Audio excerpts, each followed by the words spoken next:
Hi, this is Skip Bayless, and thank you for listening to the Undisputed podcast. I just posted a personal story on my Facebook page. If you want to know what I'm really all about, what makes me tick, what made me me, you should read what I wrote about my upbringing. You should read about how I succeeded in spite of a mean-spirited drunk of a father and a mother who was too interested in herself to ever be much interested in me. You should read about my athletic achievements and my chokes. You'll find my story on my Facebook page. And now, let's get the show started. Welcome to the Undisputed podcast. I'm your host, Jenny Taft. This podcast is the full show from today's episode of Undisputed from start to finish. We've got a busy slate, so skip Shannon, let's get to it. Welcome to Undisputed. We are live from Los Angeles. I'm Jenny Taft here with Skip Bayless, Shannon Sharpe. Morning, Hi, guys. Jenny. Morning. Hey, you showed up. Shannon Sharpe. I was worried. I don't know what happened. Whatever happened to St. Nick? What happened to Tua for Heisman? What happened to that? He got a stanker going on down there. I could smell it all the way to Los Angeles because it stinks. You know what, Skip? I started to bring a prop today. Yeah. I started to bring a box of Tide and just pour it in the trash. Oh, you could have done that. I couldn't do that to Coach. I can't do that to Coach Saban. So, Jenny, I have a promise to make to our faithful viewers today. Okay. All day long, I'm going to troll Tide. How about that? Don't You do can that, roll Skip. Tide. I'm going to troll Tide. Hold on. How about that? What about the Super Bowl? What about them? They Okay, took their then. shot. They had no defense. Well, we ain't had no defense last night. Thank you. Next There question. you go. Here we go. Glad you came to work, though. Yeah. I was worried. I peeked around the corner. I said, Did you? Skip coming today? Yep. He's like, yeah, he showed. I was like, Better Started to leave. come prepared. Better Started to come leave, Skip. prepared. Yeah. We have a lot to get to. I'm glad you're both here for today's show. Our Skip's Cowboys getting disrespected. And will Tom Brady look like the GOAT or an old-ass man? Ooh, Jenny said old-ass Sunday? man Yeah, you know, again. I didn't say it first. But let's start with last night's college football championship game. Clemson and Alabama may have been a familiar matchup, but it was a totally different result. The Tigers started the game with a pick six, and freshman quarterback Trevor Lawrence threw 3 touchdown passes. Clemson blew out Bama 44-16. It was the first time a Nick Saban Alabama team has lost by more than 14 points. Let's take a listen to both teams after the game. There was a lot of talk about best ever all year long. We were never in that conversation. But tonight, there's no doubt. You know, first 15-0 team to beat Notre Dame and to beat Alabama to do it. This team won 13 games by 20 points or more. It's just been amazing. The focus and how driven this team has been unbelievable. And just these seniors have just taken me in, and they kind of dragged me along, and until I got my feet under me, and they're awesome people. One game doesn't define who you are, but I also told the players that sometimes we learn more when things don't go well, when we lose. You have to learn how to lose as well as how you win, and there's a lot of lessons for us to learn from the experience that we had in this game. Okay, Shannon, what happened last night? Clemson happened. Can't believe Alabama got beat by a quarterback that should be at Hermosa Beach with a surfboard. Talking about rad, gnarly dude. Yeah. Yeah, Good that's for who you. beat him. He was having an excellent adventure last Skip night. man, wasn't he? Skip Bayless, dude. Look, it's not. These were clearly the two best teams. Yeah. All year long, I've always felt that Clemson had equal the amount of talent. They were equally as physical. Dabo Swinney, I've always felt in the last couple of years, he's the second best coach in all of college football.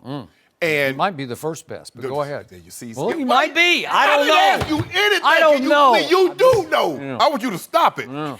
And let's just take, Skip, let's just say Alabama doesn't turn the football over. Alabama doesn't go for it on fourth down and on the fake field goal. I believe even if Alabama had not turned the football over, even if Alabama had not made the mistakes they made, I still believe Clemson beat them. They don't beat them by 28 because the mistakes compounded that. But I believe last night Clemson was clearly the better football team, and they were going to win that game. And the mistakes that Tua made, this is the worst game that we've seen Tua play, that not only did he play, he finished. And it didn't seem like he got injured at any point in time in the game. Maybe it's pride, maybe it's ego. maybe that was injured, but I couldn't see any physical ailment, Skip. There were so many breakdowns defensively that we saw from Alabama, and maybe because Skip, at the end of the half, I turned the sound up because I wanted to hear what Coach Saban said. Coach Saban said, well, they got in a couple of sets, they ran a couple of plays that we hadn't seen before. The whole first half, because it didn't look like, with the exception of the first drive, Skip, like you didn't stop anything. So they showed absolutely nothing that you had seen on tape from the previous games. I find that very hard to believe. Skip, Alabama, Tua throws a pick six. They get back to come with a double move. I said, look, what they're doing is that they're sitting on routes, they're bringing pressure. Double move's going to be there. They run the double move. It's 2nd and 25. They pick up like 7-8 yards. Now it's 3rd and 14. Skip, they run 2 rails. Thompson, the free safety. Skip, he's AP, first team All-Pro. They run 2 seams. He doesn't move out of the middle of the field. I'm like, bro, what are you looking at? I don't know. Skip, what did he see? So there were so many mistakes, but you know what? Today is not about what Alabama didn't do. Today is about what Clemson did do. And if Clemson was playing anybody else, because I know Coach Sweeney, I know Dabo very well. I would consider him a friend. Text him from time to time. I congratulate him, wish him luck. But Skip, they were unbelievable last night. This is the type of defensive performance we're used to seeing from Alabama. Skip, you remember in the championship game against LSU where they shut them out? Or in the championship game against Notre Dame, we were like, wow. But those teams, Skip, we didn't think LSU could get to 35, 40 points. This is a new day in time.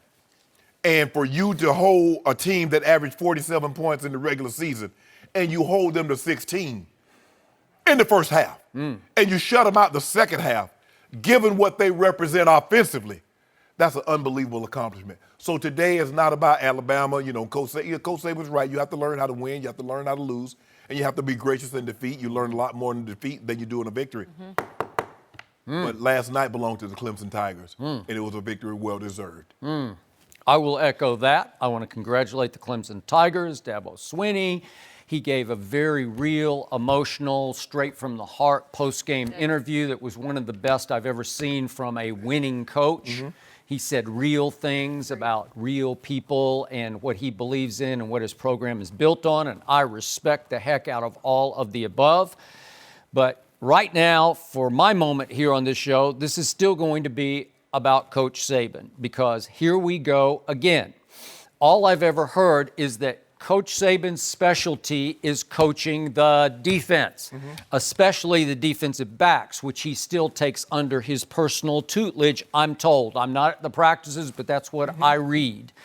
And once again, in a big stage game, we saw Coach Saban's defense get torched. And this has happened regularly through his tenure at Alabama. And you have called him the greatest coach ever, beyond Bear Bryant, beyond Bud Coach Wilkinson. Leahy. Yeah, Coach Leahy. Coach Newt McKay. Rockne. Coach Well, McKay. just Yeah, go- all of them. those. So once again, he gets torched, except this time he got torched by a 19-year-old true freshman, and he got torched with the throw more than the run because Clemson ran pretty well. Alabama actually ran better than Clemson did. Well, Clemson ran it late. Yeah. They ran it exceptionally well late. Yes, they did. So, obviously, Tua's early pick six did not count against what happened on the defensive side of the football. And I got to give Tua one break here because I was highly impressed that after he said, that's on me, then he came right back in the next series and he threw an angry bomb to little Jerry Jeudy that tied the score. And it was impressive. That was highly impressive because that was an all-guts throw where he said, okay, I got you. I'm going to get your back and get you back in this game, and he did at that moment. And I want to point out to everyone, there was actually a point early in the second quarter in which Alabama led this football game 16-14. Don't forget that. From that moment forward, Clemson scored 30 unanswered points. 30 unanswered points on St. Nick's defense? That is ain't Nick strikes again. That's ain't Nick. 30 straight points. Why you do that, Skip? That's Big 12 bad defense. Why would you do? Why do you take 30, one game? 30 straight points. Well, let's take 2 games in a row because my Sooners, once they got untracked in the second half, if we take the second half of the Oklahoma semifinal game and all 4 quarters of the championship game, Ain't Nick's defense got outscored 68-30. That's the score of those 6 quarters. It's 68-30 opponent over Coach Saban's Alabama Crimson Tide. But y'all was out of the game. That's horrendously bad. That's 68. We're not counting Oklahoma because it was 28-0. I'm counting it right now. And we have to, you glossed over this part, but we have to take Coach Saban to task because he got pretty crazy desperate in the third quarter because they came out and drove the football. They went 51 yards on 12 plays, and it looked like it was starting to click a little bit, but then they finally got stymied. They're down 31-16, which is the halftime score. And it's 4th and 6 from the Clemson 22-yard line. 6 yards you got to make. And all of a sudden, Coach Saban attempts to run the dumbest fake field goal I've ever seen in all my years watching football because I don't understand the concept of it. Because he snaps it to the holder, who's actually the third-string quarterback, named, what's his name, Mac Jones? Yeah, so it's to Mac Jones, who just stands up and runs forward with the kicker as his lead. The kicker is your lead blocker? Really? But Skip, they're in field goal safe. Okay. They expected this. Well, so did Kirk Herbstreit expected it. Everybody's like, well, they could run a fake here, but it's 6 yards. It's not 4th and 2 or 4th and 1 or 4th and inches. But you know what happened, Skip? You know why he did this? Because his field goal kicker, his kicker missed the PAT. Okay, all right. So he became. I got that. It's just the concept is so simplistic that I'm saying that's going to have a hard time working because how many times has the immortal, what's his name, Mac Jones. I don't know much about Mac Jones, but how many times has he run with the football in a football game? I don't guess he ever has. And definitely not up the middle. Not up the middle. So it gets blown up for whatever, -2. Yes. And that was pretty much the football game at that point because then you're like, what? And my thing, Skip, I tweeted at the time, if you're going to go for it on 4th and 6, why not keep 2 in the game? Okay. And let him throw the ball. Yeah, I got you. That's fine.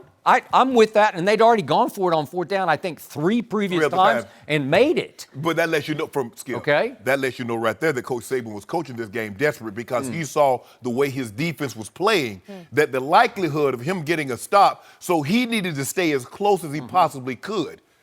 Okay, and then it was classic Nick Saban after the game because he did, quote unquote, take responsibility for the fake field goal, but this is how he took it. He said, we thought we had a really, really good fake. Okay. And somebody didn't block a guy they were supposed to block, and so it didn't work. So it was a bad call. It's always that way. It's my fault if it didn't work. That's what he do. Okay. He take responsibility, ownership. There's this one lack of ownership line. Somebody didn't block a guy they were supposed to block. So Nick is saying, don't blame me. Yeah, I called it, but our guy screwed it up. Somebody didn't block who they were supposed to block. I mean, I saw those orange helmets in the backfield. Yeah. A lot of people must have forgot to block, just not somebody, somebody's. I think somebody had a bad concept on the play, but that's just me. Which brings me back to the Clemson Tigers and to a young quarterback who I tweeted after the Notre Dame game. I said, this is the next great quarterback, and he is going to be because he is 6 feet 6 inches tall. And he is athletic, as we saw near the end of the game, because he started running with the football. And he's got some toughness to him. Yeah. And he's got a little bit of elusivity about him. And he has effortless velocity. Yes. I'm not saying it's the quickest release I've ever seen, and I'm not saying it's the strongest arm, but it comes out with some mustard on it, right? Skip, he was a very good high school player. All of Deshaun Watson's records he broke in the state of Georgia. Well, he was the #1 quarterback recruit, right? Yep. And then he's thrown to that kid, Justin Ross, who was the #1 recruit in the state of Alabama last year and chose to exit to Clemson. And then he came back to haunt the #1 team in the country representing the state of Alabama. But that's not a surprise, Skip, considering what Alabama brought back. Jerry Jeudy, who's the Biletnikoff Award winner. Smith, they got and Waddle, they got Togo, they got a lot of guys there. They got a lot of guys. And so he's like, well, I can go to Clemson, step right in and play. But Skip, this is the first time we can honestly say that not only was Coach Saban's team outplayed, they were outcoached. That doesn't normally happen with a Nick Saban team. Tua played bad, Skip. On the second interception, now the first one I get it, he was a little inside, and you can't miss. You miss inside, that's what's going to happen. You get the pick six. But, Skip, they got what they call a smash concept. Irv Smith Jr., who's the tight end, he's going to run a hitcher at the top of the screen. Which play are we talking about? The second interception. Second one, okay. The second one. Yeah. So they got what we call a smash concept, but what they do, instead of running the 7 route, they run Jeudy on the rail. Skip. He should never throw that ball because the corner, he takes 1 to 2. His responsibility, he's going to what we call overlap. He's going to play 1 to 2, or if you have alphabet, A to B. He jets out of there, Skip, so now just throw the ball to the top. Okay. Let Irv Smith Jr. get the ball. What has Tua gotten away with all year long in the SEC play? He's gotten away with, he sees little number 4 somewhere down there, and he just heaves it. Yes. And a lot of times it falls straight down the chimney right into Judy's little bread basket, right? Yep. And in this case, I thought he just heaved it up because he saw 4. Yeah. And nope. 4 is being outrun deep. Right. And it's going to be intercepted. Yeah. Exactly. Okay. And then again, Skip, you look. I was surprised. Notre Dame got more pressure on Lawrence than Alabama did. I was surprised how little pressure that they were able to place on Lawrence.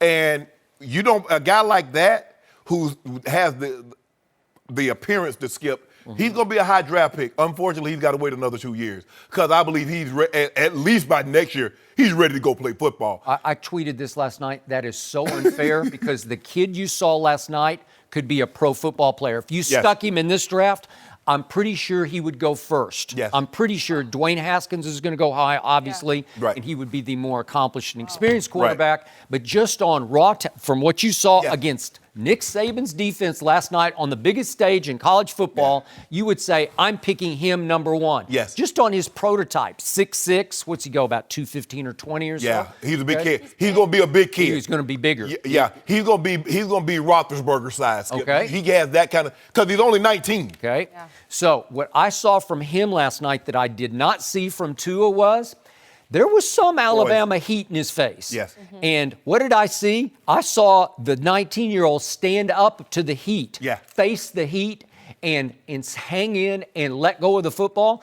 Tua, over the time, started to flinch. He started to see ghosts. He started to feel pressure before it was really on top of him. Remind us of somebody else we know, how Jenny. Seeing ghosts, feeling that heat, flinching, huh? Who is that? I ain't said nothing. Go ahead, keep talking. Did we just dare? No! Did we just dare to put Tua in the same sentence with Tom Brady? I didn't say nothing. Oh, I didn't say nothing. I think you just did. I didn't say think anything. You just I'm went sorry. there. I'm it was sorry. the ultimate insult because Tua's stock fell some last night. I got it back up. Because, hey, for a while during the regular season, I'm thinking, this guy's unbelievable because it's a flash fire release. The reason why Tua's stock fell, fair share of Powell, he, raised interest rate. So he fell a little bit. But he'll be back. But Skip, how about this here? I'm old enough to remember Jamel Holloway in '85 when he won the national championship. Wait a second. Now you're talking my language. Okay, what about? I know the whole story. I don't know if you know the whole story. I know Troy. You know what? Who did it? Who did it?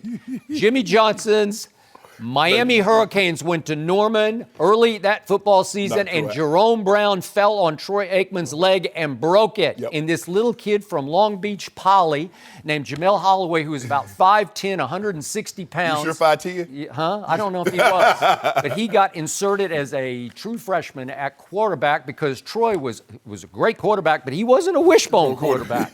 And they were trying to mix and match. Why did he go to Oklahoma again? Knowing that he's a drop back? I guess that's his childhood dream to play for the Sooners. Troy Aikman went to Oklahoma because he went to camps there through his whole childhood in Henrietta. Yes. And again, the reason Oklahoma offered him a scholarship was that it was unlimited scholarships.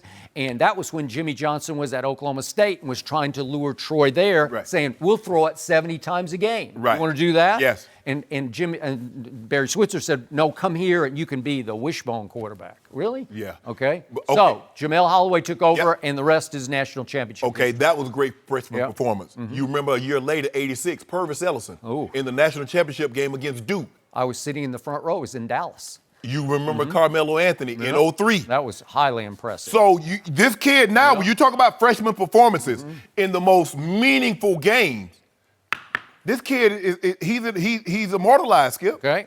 Forever. Yeah. They're going to talk about this kid.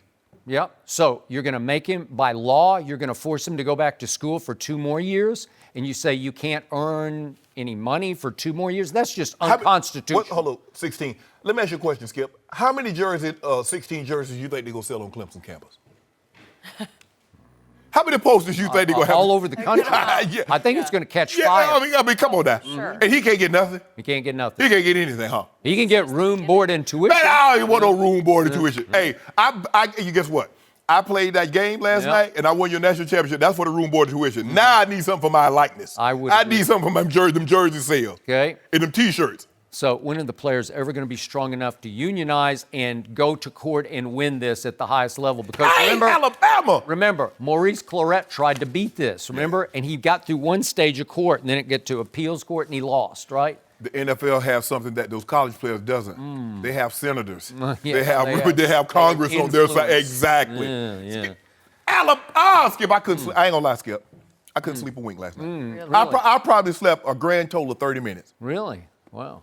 I was so disappointed. I am so sorry to hear that. No, you're not disappointed. No, you're not sorry. You over there key. You think it's funny. You think it's cute. You know, I stayed up all night looking back at all the disasters that Nick Saban has coached at Alabama. Do you realize in 2007, that was his first year in Tuscaloosa? In Tuscaloosa, LSU scored 41 with 475 yards offense thanks to Matt Flynn. He did that to Nick Saban. Yeah. And can I just go down the list real quick?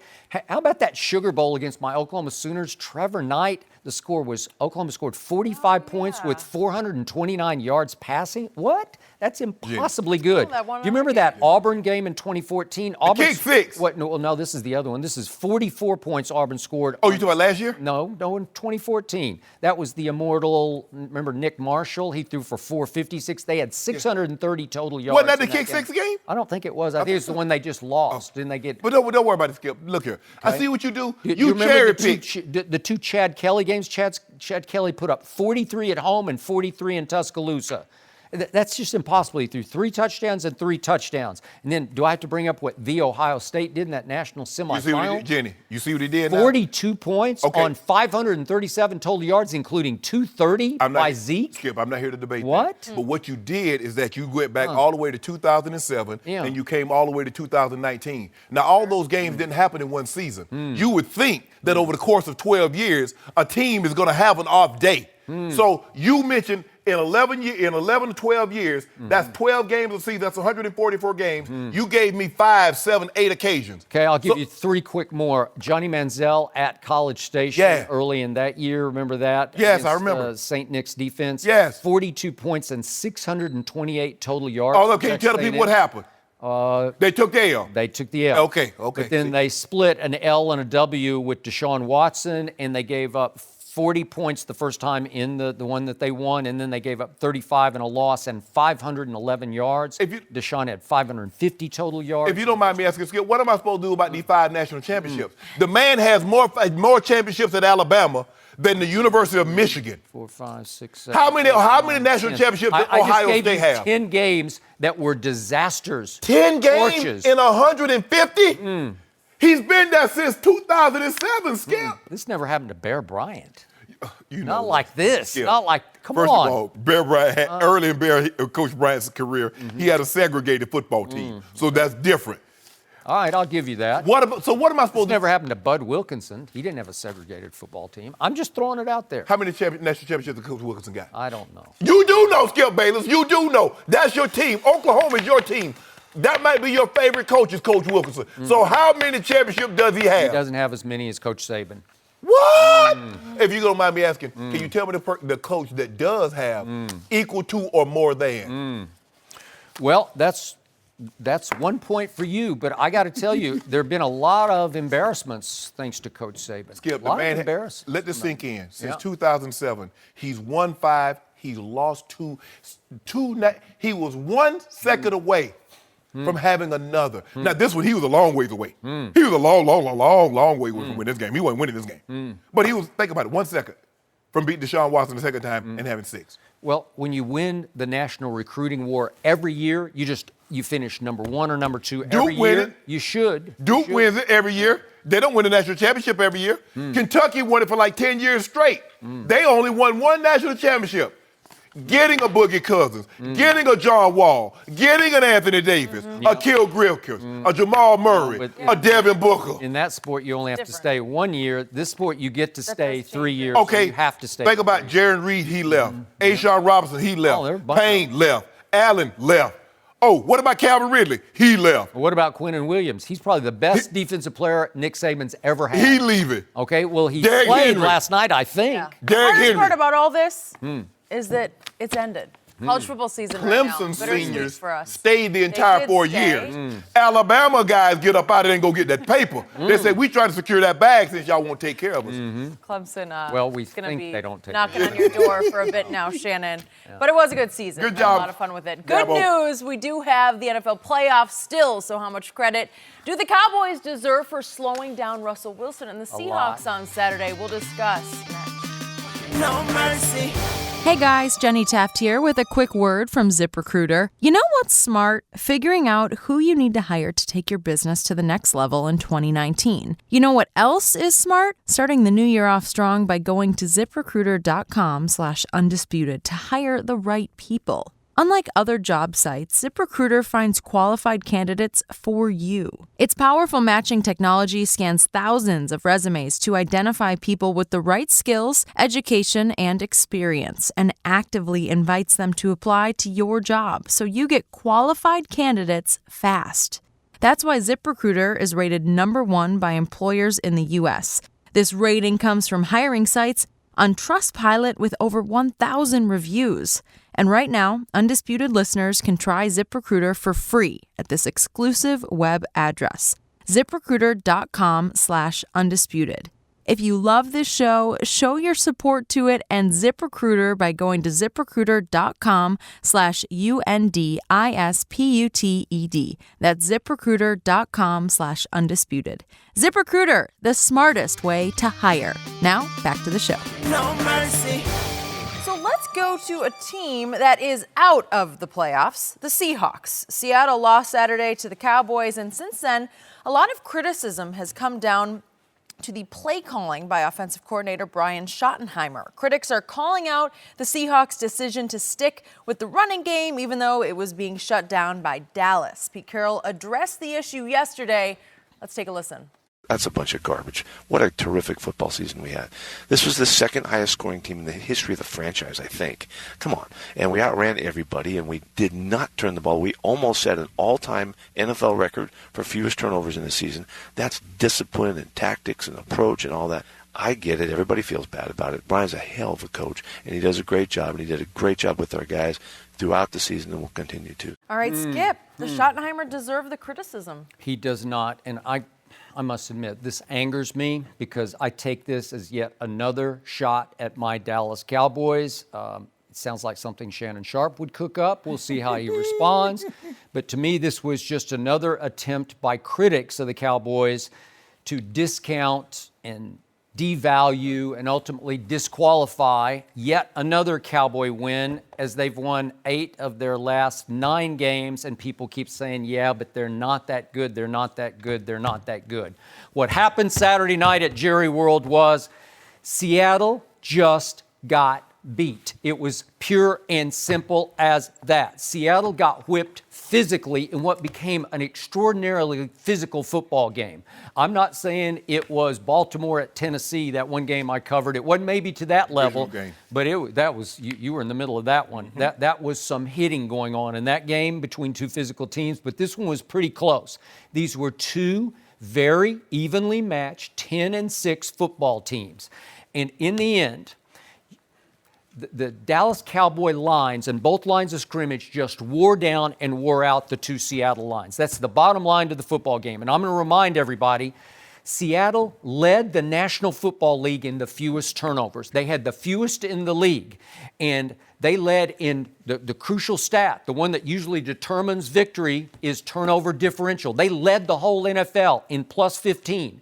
They had 0 turnovers on Saturday night, and my quarterback did throw one interception that I didn't think was his fault, but we argued about that yesterday, but it did count as an interception. So who won the turnover battle? Seattle did. Who won the game?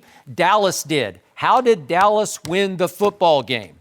They just did a little better what they do than Seattle was able to do what it did, because I'm going to remind you, Seattle during the year led the NFL in rushing. They had the second most rushing attempts, but they led it in rushing. They threw the fewest passes in the whole regular season. But what did Russell Wilson do throwing the fewest passes, fewest attempts? Mm-hmm. he still had his career high in touchdowns with 35 and his career low in interceptions with 7. Yeah. So in very few attempts, and that's what, again, Pete Carroll was talking about in defending his coordinator, we were the most efficient team in the National Football League.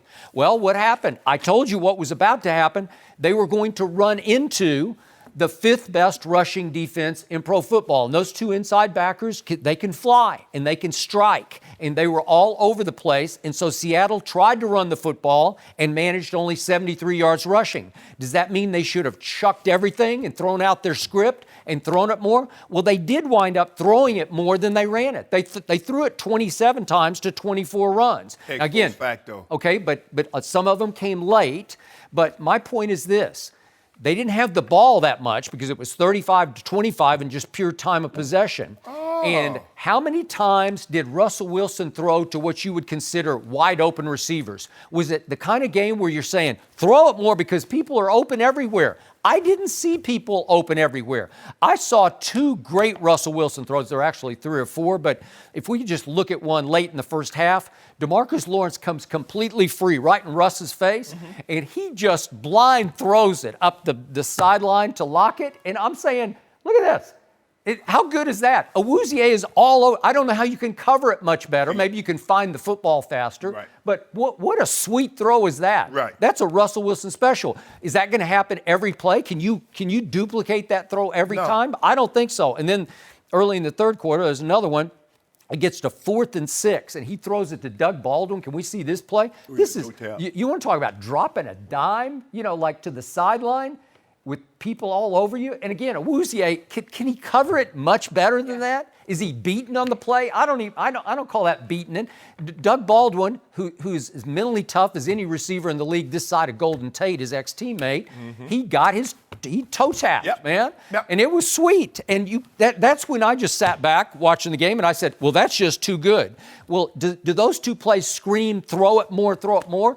No, because Dallas is really good on defense. So you dance with who brung you, if I can use a Texas term. You just now keep Dallas doing is good. I thought you didn't like Dallas defense. Well, I told you they're capable of rising and shining as we saw them against Drew Brees. Well, they hadn't been very good since Drew Brees. So this is all losers' lament to me. No, it's not. In the end, it's underestimating Dallas's victory to me. And all I hope is this game was so physical, I just hope it didn't take too much out of the Dallas Cowboys. We don't do that. Yeah. I don't want to hear no excuses. Okay. See what he's trying to set himself up for, Jenny? Oh, the game on Saturday night was so physical. The physicality in this game, it robbed the Cowboys. I'm not going to let you do that, Skip Bayless. No. But I just want you to know right now, I disagree with everything you just said. Good, wholeheartedly. good. I disagree. And I tell you again, Skip, 2 things can be true. The Seahawks should have had a plan B, and the Cowboys stopped plan A. No, that's true. Okay, fine. What's the problem? Nobody's trying to minimize. The Cowboys won the game. Nobody's trying to minimize the Cowboys' win. I don't know about that. Skip, look, you have to look. I understand, and having gone to the playoffs, played 18 games in the playoffs, and you go into with a game plan according to what you are. How did we get here? But I've also been in the game plan when we go into a game with a game plan and it's not working as far as running the football, and the coach will say, "Okay, let's open it up." Here's the thing with, and Pete was giving you all these stats. We had the almost set a record with the fewest amount of turnovers. That's low risk, low reward. But see, come playoff time, low risk doesn't win you championships. You got to be able to. It's just like boxing. Anytime you throw a punch, you subject yourself to take a punch. Anytime you try to get big plays, you subject yourself to get sacked or to turn the football over. And in games of this magnitude, Skip, you're going to have to open yourself up. You're going to have to open the game up because if you sit back and you see what they were doing is that they were crashing the ends. They refused to let Seattle run the ball between the tackles. That's what Seattle like to make their living. We make our home. We got a nice home here, Skip. We going in between the tackles. Chris Richard. Not against those 2 linebackers. Chris Richard says, look, this is what we can do. Having been there, having understanding of the Seattle's offense, this is what they took away. Okay, well, you see Russell, there are 2 occasions. He kept the ball and basically got 8 yards before anybody touched it. How many times we saw it? We saw it twice. And good things happened both times. And at some point in time, Skip, granted, the Cowboys had a great game plan. They said, we're not going to let you run the ball. You see that. You're going to keep banging your head. How many times do you bang your head on the door before you realize nobody's home? You know what? I'm going to come back tomorrow. How many times have I heard, you got to keep handing it to Zeke even after all those 1-yard gains because pretty soon he'll just wear you down. Well, it could have worn down the Dallas defense, but it didn't. Well, no, Skip. You just don't keep running. You find different ways to get Zeke the ball. You might toss it to him. You might hand it to him. Zeke, instead of going, you see what Zeke? The middle was clogged. What did he do, Skip? He bounced it. Yeah, but how many times did I show you in his carries that there were, remember, there were all those other carries, there were 24 other carries that went for 1 or 2 yards? Well, okay, that's just wearing somebody out, okay? Chris Carson is really physical. He runs hard. He runs as hard as Zeke does. Well, Skip, if you take that 28-yard run, they were at 3 yards a carry. You take that away, they're around 2. That's not nearly good enough because now when you're not running the ball, you're only getting 2 yards a carry. Why am I stepping up again to order the play fake? Because you can't run the ball. We know you can't run the ball. I'm not going anywhere. So, no, Skip, he does play. And Pete, stop it. But Pete also defended Darrell Bevel when he threw that pass on the goal line, too. Should have defended him. Exactly. Should have defended him. So why should we be surprised that he's defending Brian Schottenheimer? Well, he said, that's on me. He said, I'm the overseer. Exactly. The buck stops here, right? Look at that. What did I say, Jay? Pete deserves some criticism for this. He can overrule. Exactly. Thank you, Skip Bayless. Did Steve No, don't do that, Skip. Don't do that. Steve told you to say that. Don't Put do that. me on the spot. Yeah, you see that, Jenny? Real notes over there. I Steve is getting wasn't smarter going to and bring that smarter. up. I wasn't going to bring that up. But then Skip Let put me it out. bring it up. Who typed up that card? I did. Who I typed be in the it back. up? I be in You the back. typed it up? I don't think you did. I can pick. Yeah. Somehow I Yeah. don't picture you with a computer. I don't either. 1 finger? Yeah. 2 fingers? Yeah, I pick. I do a little pick. Okay. I took typing in high school. Did you? And had the Really? white paper too. Yeah. Hunt and peck. Yep. Yeah. Way to go. Okay. So you want Russ to just open up the second half and throw it all over the lot, even though Seattle led the football game early in the fourth quarter, 14-10. I don't know how they did it, but they did. Yeah, I'm just saying. At some point in time, when someone's taking something away, hey, don't you go into the game with a plan B? You go into the game with backup players. Plan you don't A say, was- if this guy goes down, we're done. Okay, we're done. Plan no, A was working pretty well. No, it And then- was then not. in the fourth quarter, they did open it up and started throwing. Hold on. I thought you told me they were the number 1 running team in football.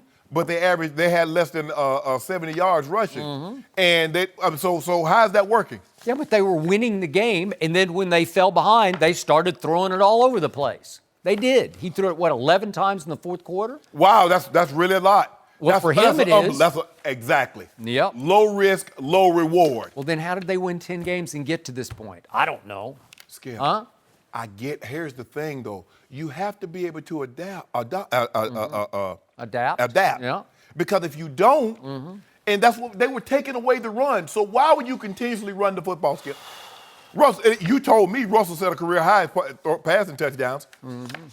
Well, you keep running the football because finally, all of a sudden, somebody will break down somewhere. You said it was a rifle force over on the left that he didn't rifle on, or whatever you call yours. Griffin, yes. In the Cowboy terminology, it's called rifle force. Right. But it's where the corner's supposed to come up and turn the run inside. Yes. And there's nobody home, so you just keep pounding and pounding. All of a sudden, Zeke goes off right tackle, and nobody's home, and he goes for 44 yards. And he did it again later in the winning drive for 17 yards, including a little stiff arm that he got a few more yards. Should have been able to stiff arm because he shouldn't have been able to get outside. Yeah. But anyway, well, there you go. So, to me, in the end, my quarterback made 2 or 3 more plays than a really great quarterback was able to make. And my running back made a couple of more plays than any Seattle. Just a couple. The man had 137 yards. He had more rushing yards by himself. 44 and 17 were the couple. The rest were. Well, that guy, they didn't have 44 and 17 together. So now what? Well, now what? Dallas advances. Dallas gets to play the Rams on happy Saturday about. night on Fox. You think somebody, the way you look at it, anytime someone tells you what another team didn't do, you think that's taking a shot at the team that you root for and what they didn't do. People have been taking shots at it all year, and they're continuing to try to undercut what Dallas did on Saturday night, and it was highly impressive. They just flat out, they lost the turnover battle and won the war, right? Whatever. That's hard to do against No, it Seattle. ain't. Yeah, it is. But y'all did coming. Yeah. But the revenge tour, you said Revenge you tour. like it. Yeah, More here we go. negativity is only going to help please, these guys. Please. So bring it on. Saturday night, they owe the Rams for last year. No mercy. veteran quarterbacks facing off this weekend as well. Tom Brady and the Patriots are hosting the Chargers on Sunday. If Brady wins, he'll advance to his 8th straight AFC Championship game. He is a perfect 7-0 all-time against Philip Rivers, but despite all that, Brady said yesterday that he's already preparing for the Chargers. Take a listen. There's an intense pressure. I already feel it last night after that game ended. I mean, it was, I was up watching film all night. So I had a lot of film to watch, and I was up pretty late. This is the biggest week of the year for me. So I got everything's focused on what we need to do. And, you can't watch enough film on weeks like this. You can't get enough rest. You can't get enough treatment, get enough training, or get enough practice. It's all about, what we got to do to be at our best for, the biggest 3 hours of the season.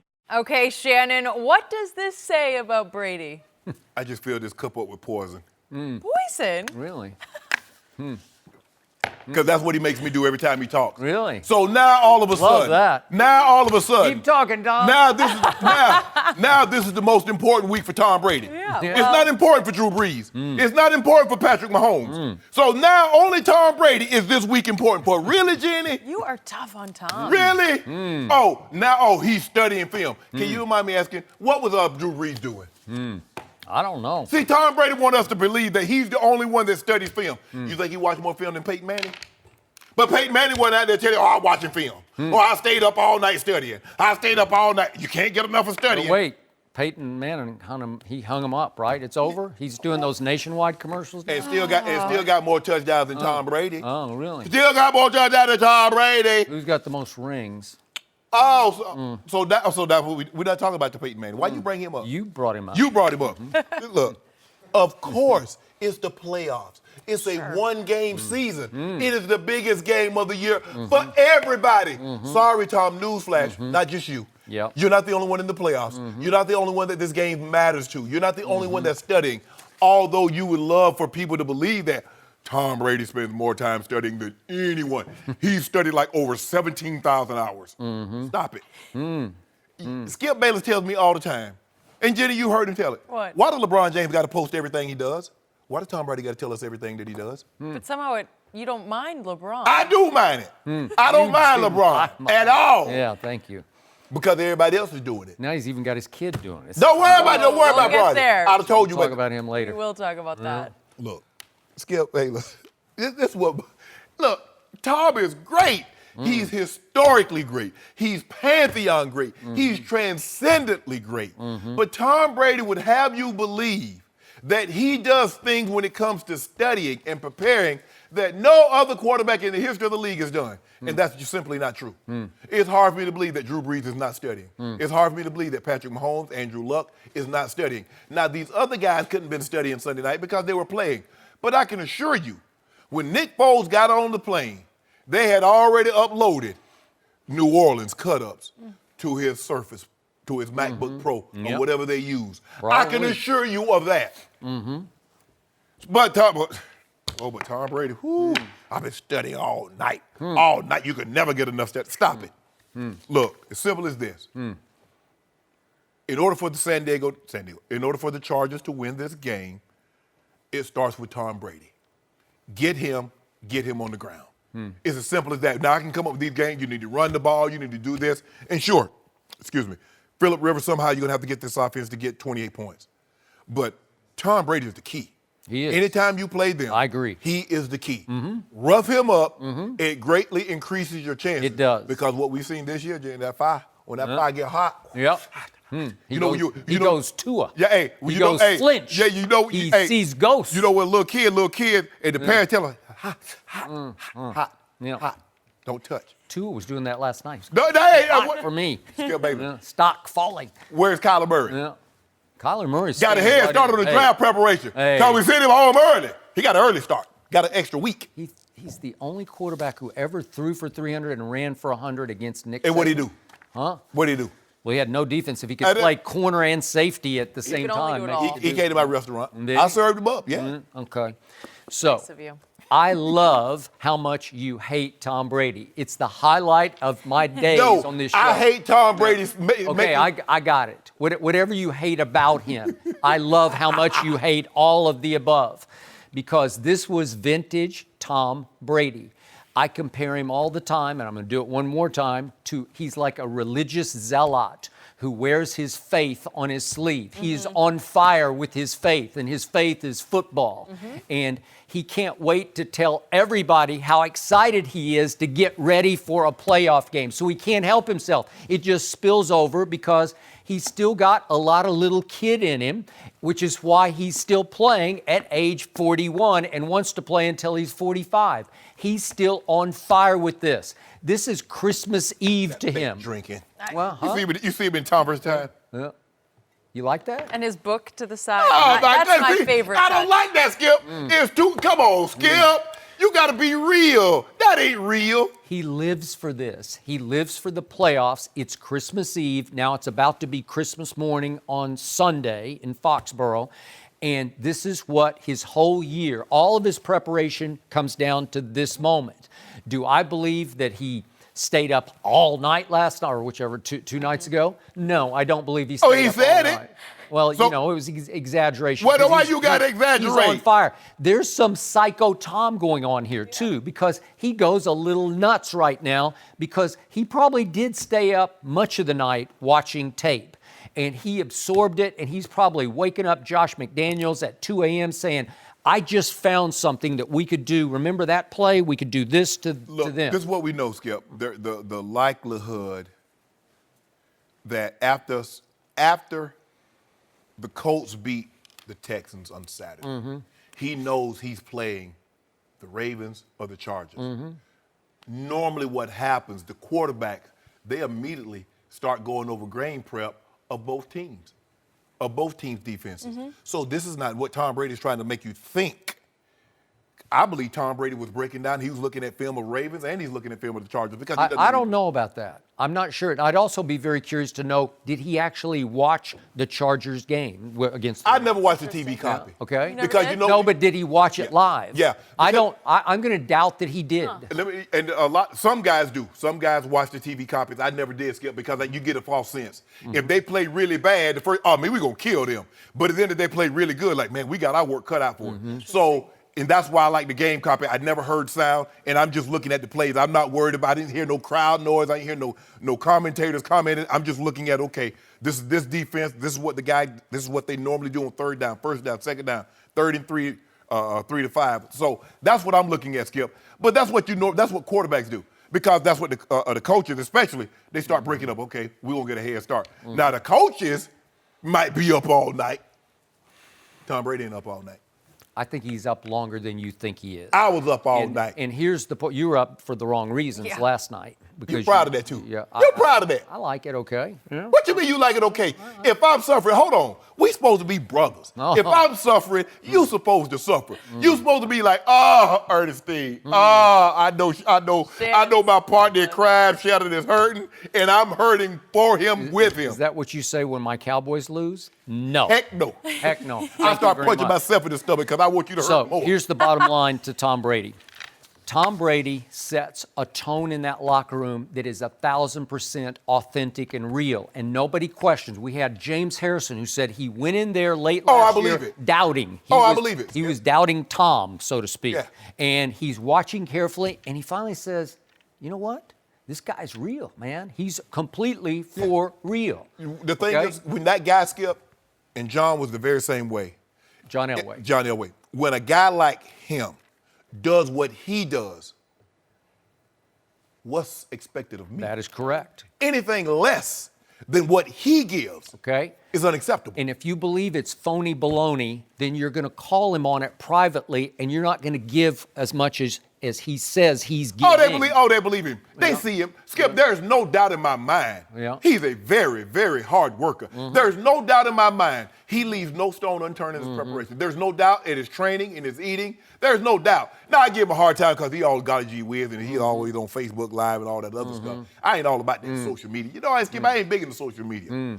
Not like I'm supposed to be. Really? Well, you are. Could have fooled me. Whoa, hold on. Every time you turn around, you tell me you got 3 million followers. Let your boy get a couple of them. Okay. Am I supposed to hand them to you or yeah, what? Hey, so go. This is what I need you to do. I need you to, tweet at Shannon Sharpe. Y'all need to follow at my home. Ooh, yeah, Really? and Jenny. While And you're at Jenny? it. Yeah, that would really help me too. Really? Well, that wouldn't help me. Yeah, no, it wouldn't help you at all. It would hurt Well, you. thank you.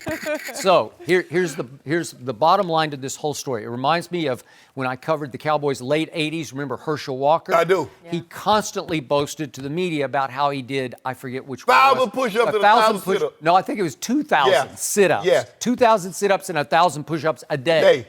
And Everson Walls and a bunch of the Cowboys came to me and said, that's the biggest bunch of baloney we've ever heard because we watch and he doesn't do that. Yes.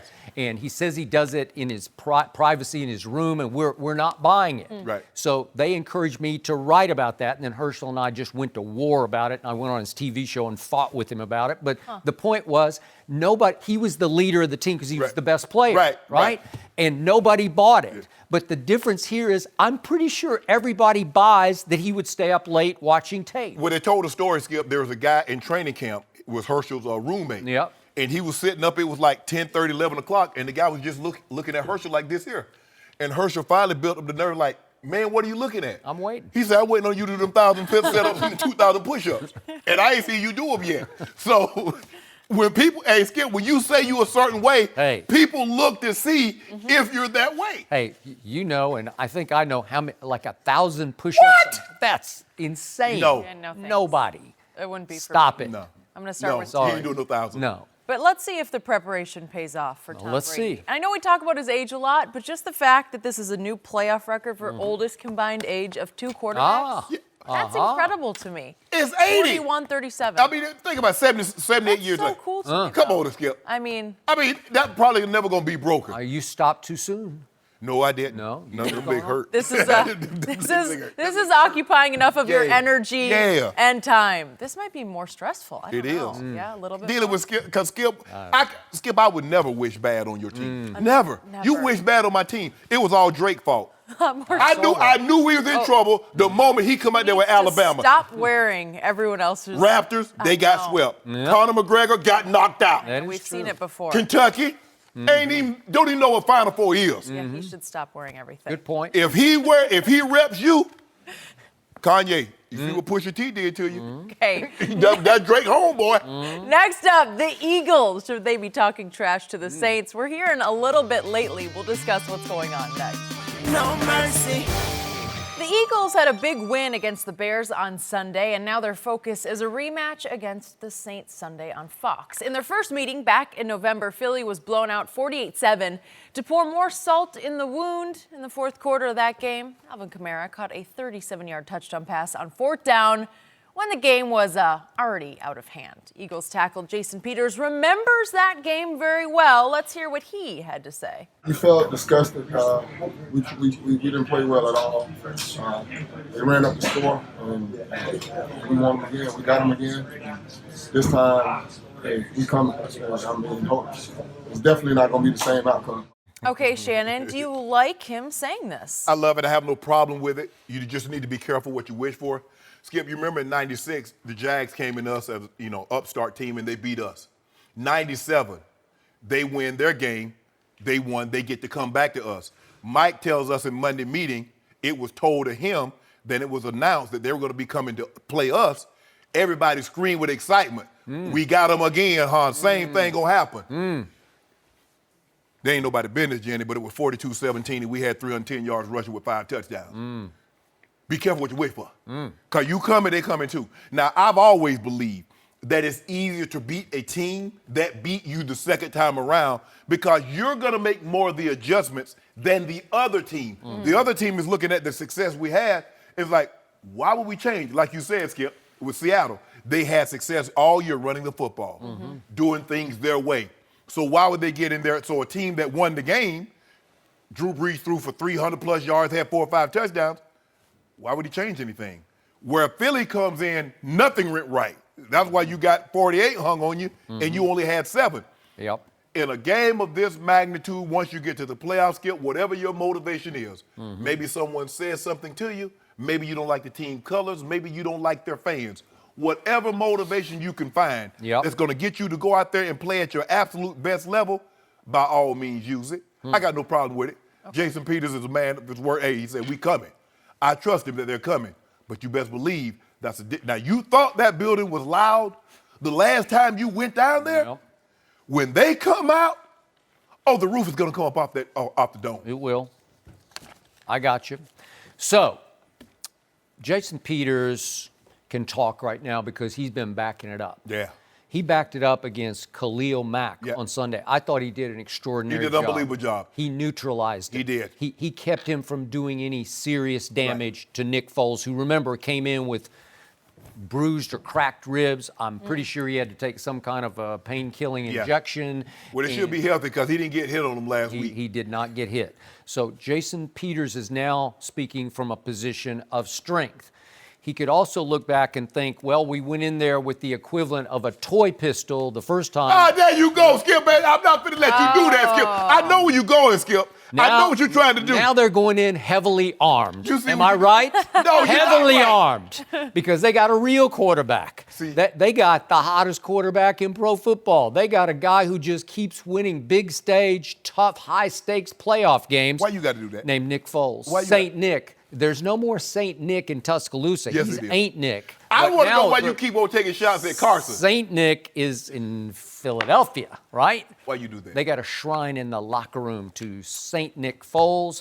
And he so don't have a statue. Jason Peters feels empowered to speak up and speak out and write a big check that his team needs to go cash because his team is going in with a very different mindset and a very different style of play than they had the first time. Right. Now, you always say this to me, and this is the truth about that play. Okay, so that play in question came very early in the fourth quarter. 13:22 left in the football game, and it's 38-7 Saints, and it's pretty much decided at that point, right? So it gets to 4th and 6 at the 37-yard line, and they throw a pass. Right. And it goes to Kamara, and it gets into the end zone for a touchdown. Well, again, you've always instructed me that if you don't like it, you could just stop it. Yeah, right? you could stop it. You could just stop it. Yeah. You could cover it. You could rush. You could knock Drew Brees down. You could do a lot of things to abort this play. Yeah. And they did not. Sean Payton's job is not to keep the score down. No. That's what your defensive coordinator, that's what he gets paid to do. Okay.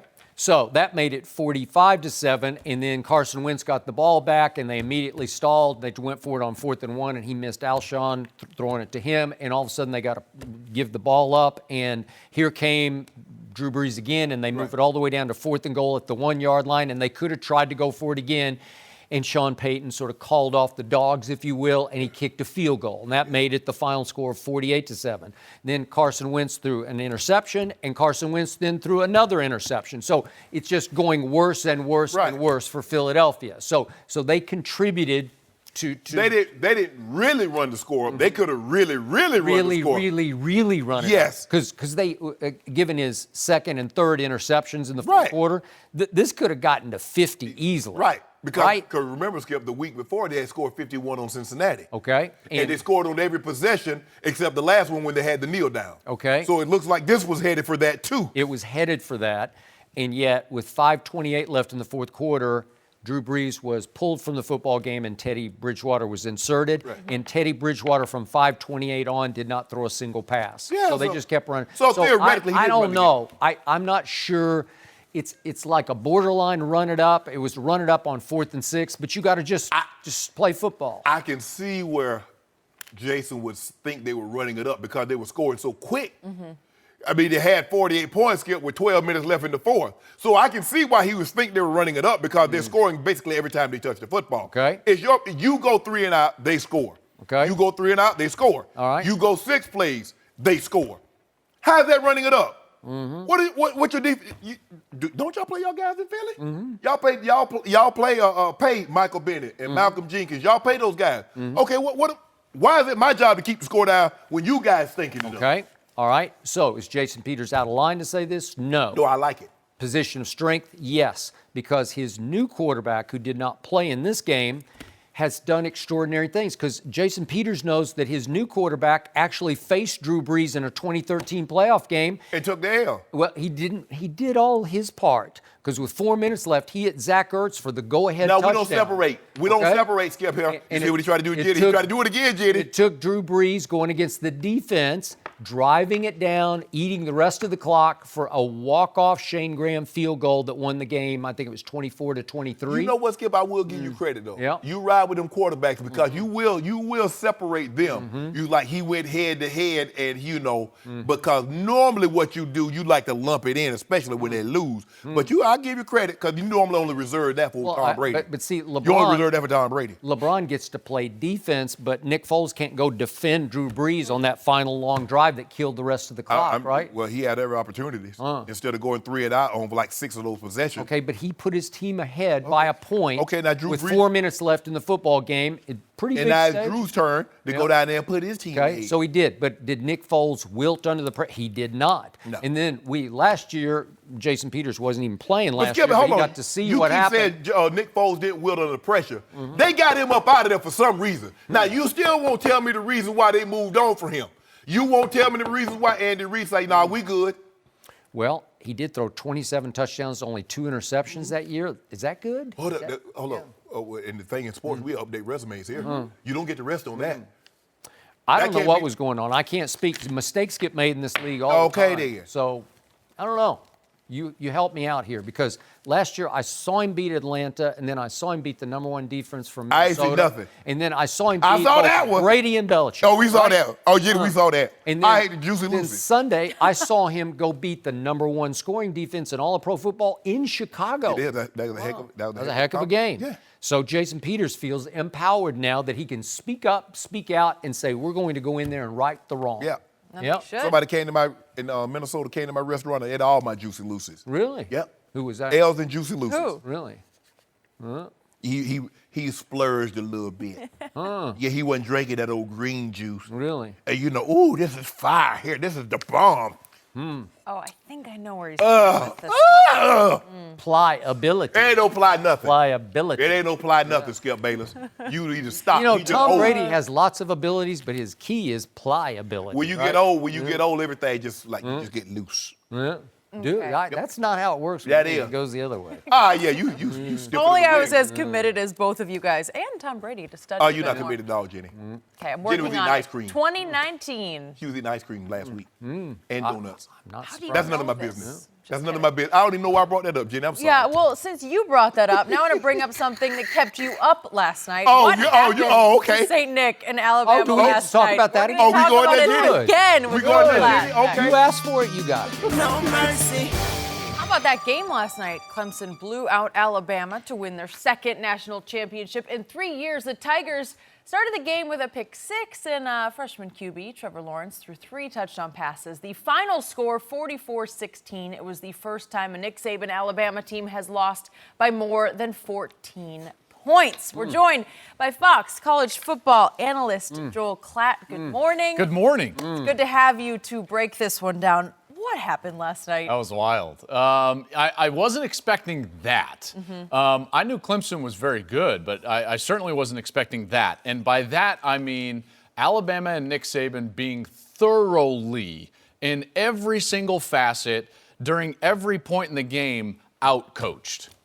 I mean, every single facet of the game. Saint Nick Skip, I said that. He got totally Well, it didn't count. outcoached. Now it counts. We got the experts saying it. They had red zone failure. See, to me, the game plan and situational football, that's when you go to, is your team prepared? Are you succeeding in situational football? They had red zone failures, 4th down failures on 3 different 4th down opportunities. They had panic decisions going for it on 4th down in your own territory in the first part of the second quarter. That was a panic decision from It worked, Nick Saban. but The fake field goal was fake field it did work, but to me it was a panic it was. decision. All right. The fake field goal, to not have the ability to call timeout when the look from the defense is that they're ready for a fake field goal. Yeah. They're sitting there with levels of defense and you're trying to run the holder on a fake field goal? That didn't make any sense. There was no adjustments on offense when it was clear that the pressure package from Clemson and Brent Venables was a problem. Yes. They did not see where the pressure was coming. Tua could not see what was going on, and they never adjusted to that. You had 6 penalties, and the 3rd down dominance from Clemson. Yes. Dominance. That probably was the difference in the ball game. 10 of 15 Clemson was on 3rd down. Bama was 4 of 13. That you can't win the football game when you're losing the turnover margin. So every single facet of this game went Clemson's way, both on the field with the players and on the headsets between the coaches. Here's a little step further. When you operate your program as a factory, at some point, that cycle will get you. I'm not saying that it's going down right now, but at some point, you're going to hit a moment where that factory gets you because the cycle of players and coaches are going to end up wrong for you. Nick Saban has lost 13 assistant coaches over the last 4 years. 13. That's a staggering amount. In every one of these 4 games against Clemson, he has faced Clemson with a different coordinator duo. Every single one of the 4. Meanwhile, Clemson's lost 2 assistants and had the same coordinators for every one of these 4 games. Plus, they had their seniors back from last year who ended up staying in school. Would this game have looked different if Minka Fitzpatrick and Daron Payne and Calvin Ridley were on the field, who were all early NFL draft guys last year? So I'm saying one program operates more like a family, one operates more like a factory. And the factory cycle got Nick Saban this time. I'm not saying it's going to get him in the future as well, because I think both can still work, but it got him this time, and they were thoroughly outcoached because of it. So are you saying his reputation took a hit last night? I think Bill Belichick and Tom Brady are very similar in the respect that even a Super Bowl loss for those guys doesn't necessarily take away from their overall legacy, because the level of dominance that we've seen for the length of time that we've seen it has established their legacy, I think, for eternity. I think Nick Saban's going to go down as one of the 2 best coaches in the history of the sport. Yet, Brady and Belichick never had that happen to them in a Super Bowl. That's true. Right? Okay. That's just true. Before just the divisional round before they got to the Super Bowl, but never on the biggest stage. Not on the biggest That's stage, right? I agree with you, and it seems to me that Clemson was going to pressure all night. And what they did is that you look at what Alabama likes to do. They like to have their receivers in tight, play fake, and then hit them with the pop passes. And sometimes they'll motion it in. What Brent Venable was doing is that when you motion that guy in tight, he was bringing the blitz off the guy that was motioning in. And I'm like, okay, you see what he's going to do. Open these splits up. Because we did that a lot, Skip, because a lot of times you want that slot defender to come from distance. That's right. And so if you're lining up tight and he's coming, line it up and let's see where he is. So maybe now we can see it even more clearly. They brought the guy in Tua's face. It was Tua's left-handed. They brought the guy in his face, and Tua never saw him. Bad game plan. You got to see him. You gotta Yes. see him. That was as bad as Tua has played in his career so far. Except that Georgia game was pretty, I know he's hurt, but it was pretty Yes. awful. Yeah. He lost his confidence and his poise in both those games, in Georgia and that one last night. And then defensively, Skip, like I said, they run 2 rails. They run 2 rails up the seam, and the safety doesn't move out the middle of the field. That's right. What are you looking at? What did Coach Saban? What did you guys go over the week leading up to this game? Because it was like whatever Clemson wanted, they got. They were moving the safety, so the near side on the seam side, that near side safety was moving down into like a buzz or kind of a sky look, if you want to call it that. And the far side safety, his job is to push, and if he sees a vertical in his face, to push to that vertical. And he didn't do it. Nope. He left him wide open. Ross runs for a touchdown. Crazy. So, bottom line to me, Nick Saban's reputation last night took an even bigger hit than Tua's NFL stock took last night. Because I'll start with Tua. Under fire, we saw that 19-year-old for Clemson. He stood in the face of that rush again and again and cut loose. And I saw Tua, after the early blitzes started getting to him, it got to him psychologically, and he was seeing ghosts, he was flinching, he was throwing off his back foot. You don't think that affects his stock? I do. I do. Well, you said Saban's legacy is hurt more than Tua's stock. Yeah. I would totally disagree with that. But Nick Saban's took a big hit last night, and Tua's also did. But I said even bigger was Saban to me, because here we go again. I'm told that his specialty, his forte, is coaching defense. Correct? Especially, he takes hands-on care of the DBs. That's what he coaches in practice. Well, once again, and this has happened regularly through the career, as we've often talked about here on this show, he got torched with the pass. It wasn't they got run off the field, they got thrown off the football field. And I want everybody to remember, it was 16-14 Alabama early in the second quarter. So some things were going right. And I got to give Tua one prop here, because after the early interception, and that was just a panic throw to me, where he just didn't know what to do with the football, and it wasn't that he got fooled. He just threw it into traffic. It's 2 receivers and 2 DBs, and one DB saw it. He did, and one DB just said, "Oh, thank you, I'll take this," to the house. Yep. And then he comes right back. He goes to the sideline. I'm giving him credit for this. He said, "This is on me." Yep. And he goes right back out, and he threw it angry. He threw the bomb to little Judy for the touchdown. And he dropped it right in his breadbasket for 7 points, and that made it 7-all. And it's 16-14 Alabama, and then Saban gives up 30 unanswered points. That's hard to do. 30 unanswered points on that stage when your forte is defense. And it comes down to this. When Nick Saban can just flat out talent you, when he can dominate you physically, he's really good. And he's rolled up those national championships. Roll Tide. But when he gets a team that is as physical as he is, with coaches who are more clever than he is on the fly, in-game strategy adjustments, or come with a better plan that he has, he's often in trouble, because once it goes south for Alabama, and I don't know if we have time for me to list all these games in which he gave up 40-plus and 500 yards.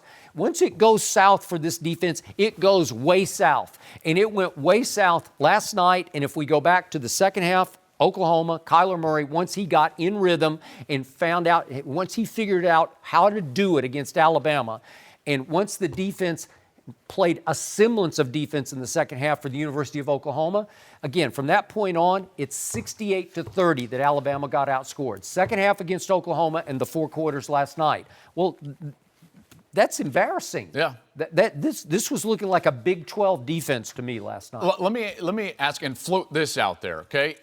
It seemed like to me there was a team last night that looked like they had prepared for a month for this game, and one team that had prepared like a normal game week for 1 week.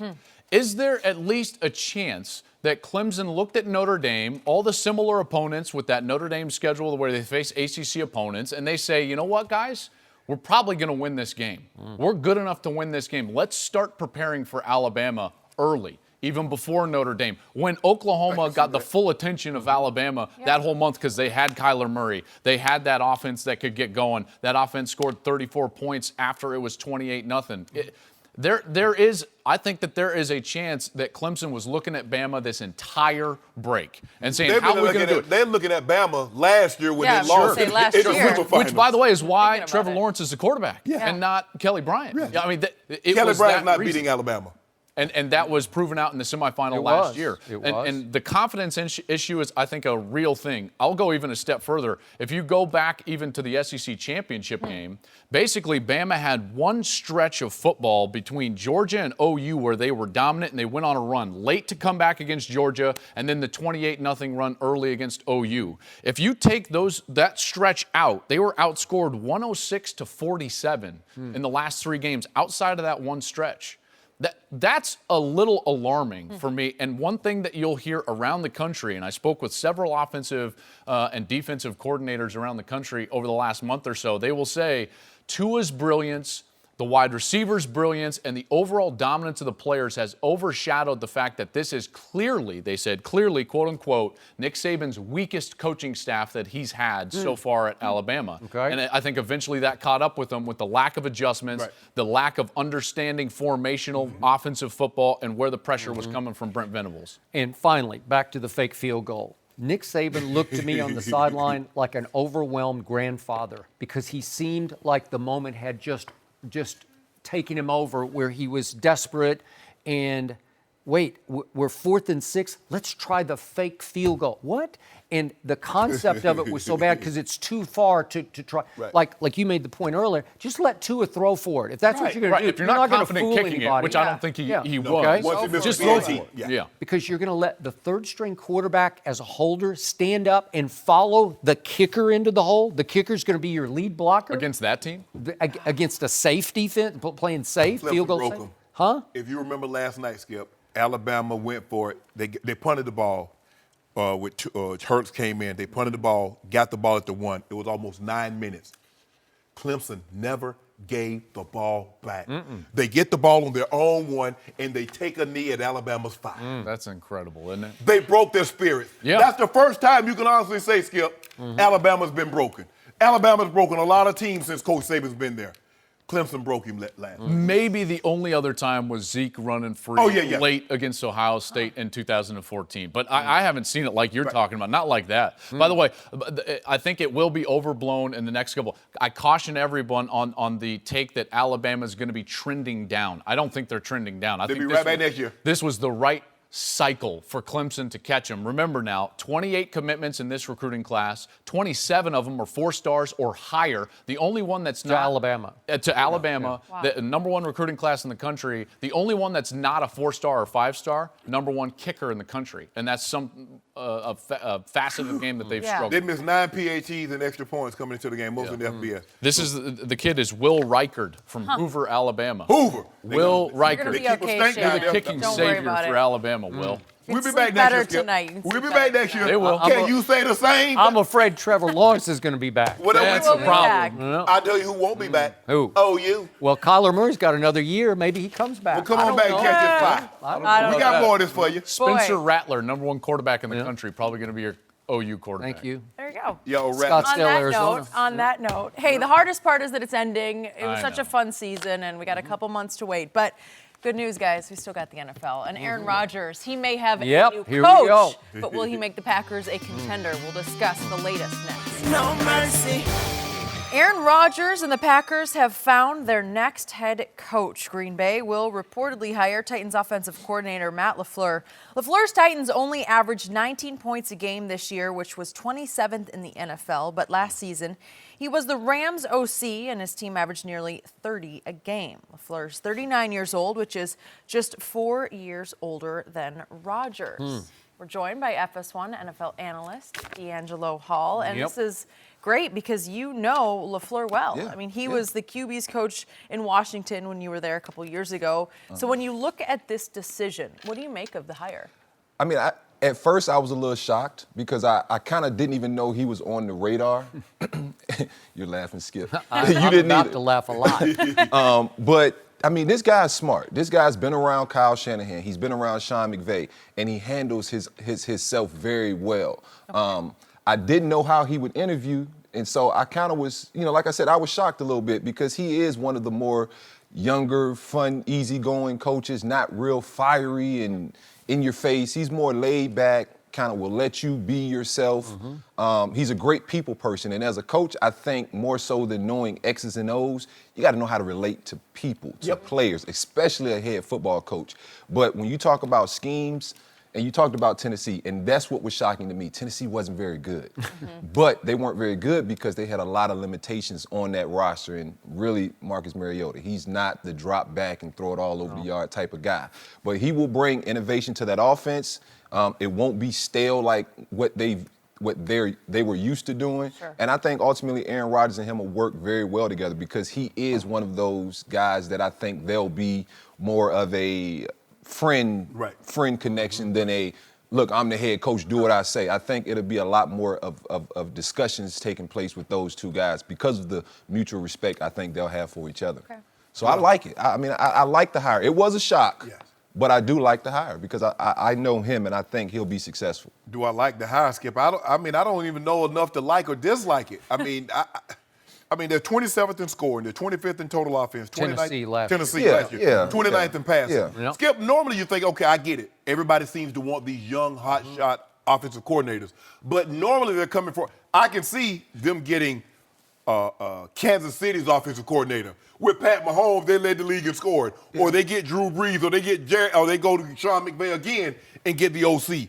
But y'all scored 20 points a game. But you got to remember, see, he left L.A. because the conversation with him and Sean was, look, Sean, I'm not going to be able to take another step up.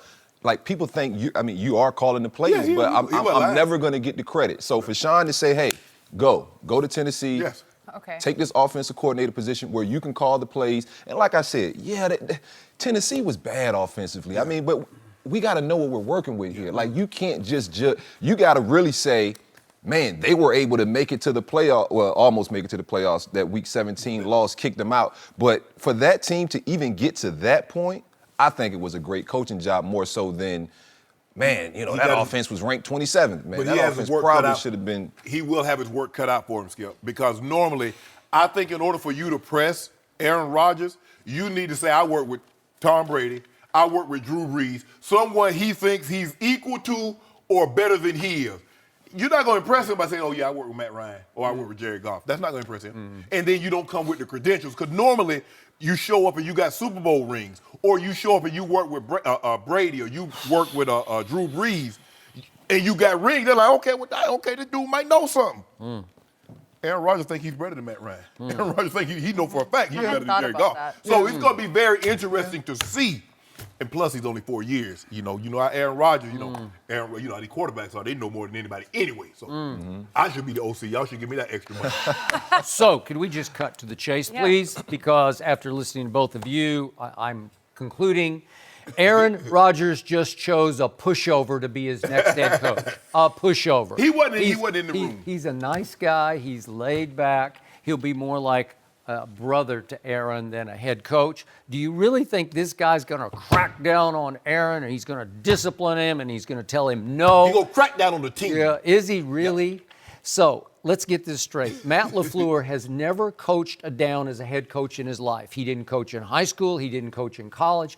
As late as 2007, he was the offensive coordinator at something, forgive me, Ashland University, wherever you are in Ohio. No disrespect, but he was your offensive coordinator as late as 2007. Somehow he met Kyle Shanahan and talked his way into being a quality control coach. He didn't talk his way. He was a good coach. Okay, come on. But again, quality control. Yeah. You're just a gopher. You're just a video guy, right? Yeah. And Kyle took a liking to him and took him along from the Texans, where he started, to Washington, and they started over with Mike there. And he's just a low man on the totem pole. So let me ask Skip a question then.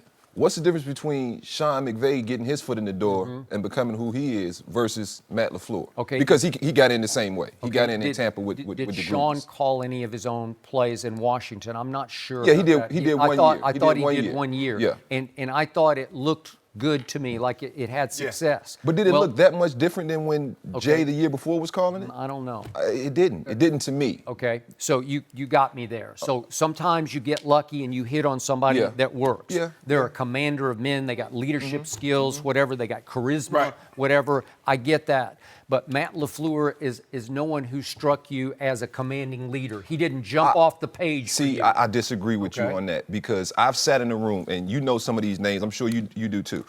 Kyle Shanahan, Sean McVay, Raheem Morris, Aubrey Pleasant, who's the Rams DB coach now, who's going to be a head coach in this league very soon.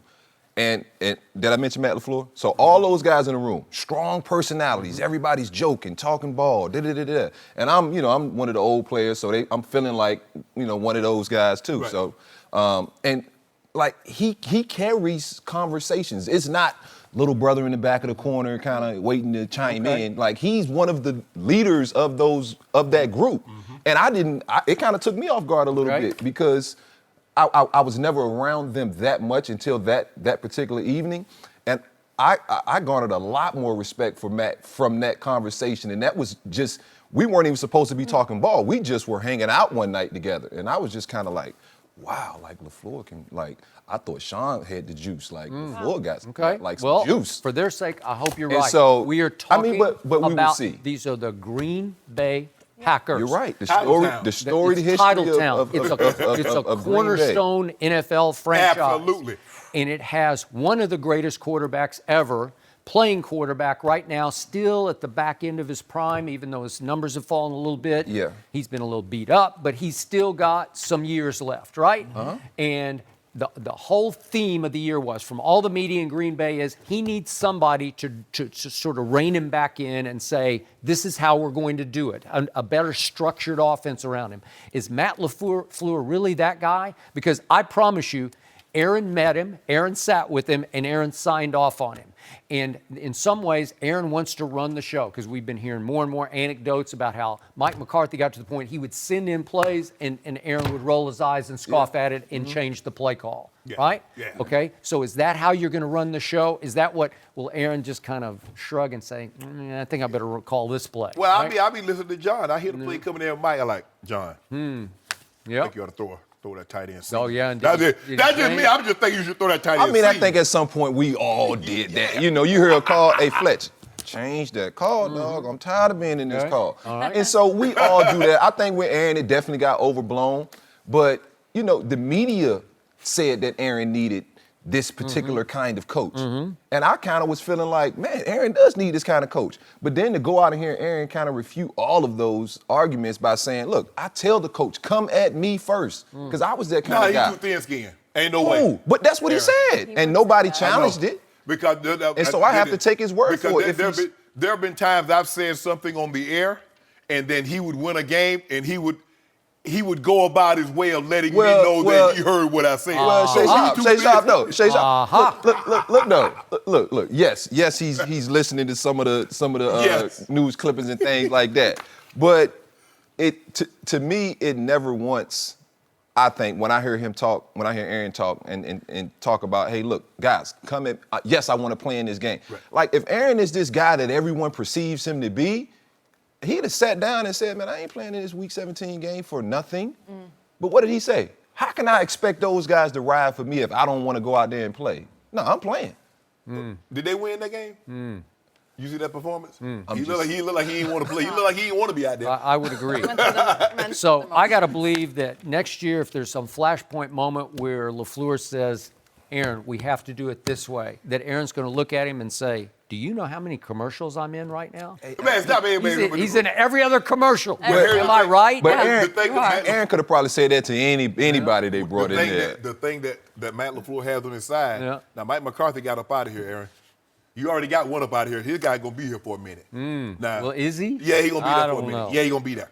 Yeah. Did you see anything from the Tennessee offense that made you say, that was clever? I saw Derrick Henry as limited as Tennessee is, you got personnel-wise. Okay. You got Marcus Mariota. He can't throw the ball. And Blaine Gabbert. I told you, if anything comes to football, blame Gabbert. You have been saying that.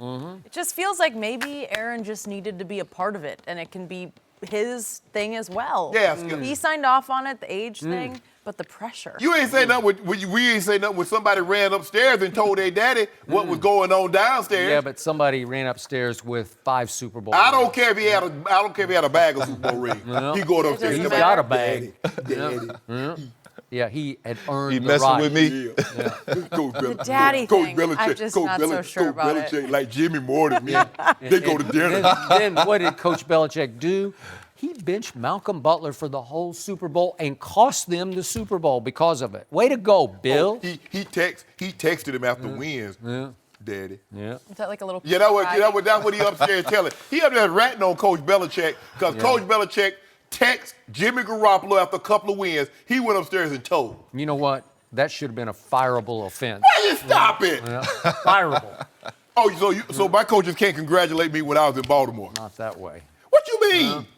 You weren't a quarterback. You were just a guy. No. Just a guy. All right. A big question around here.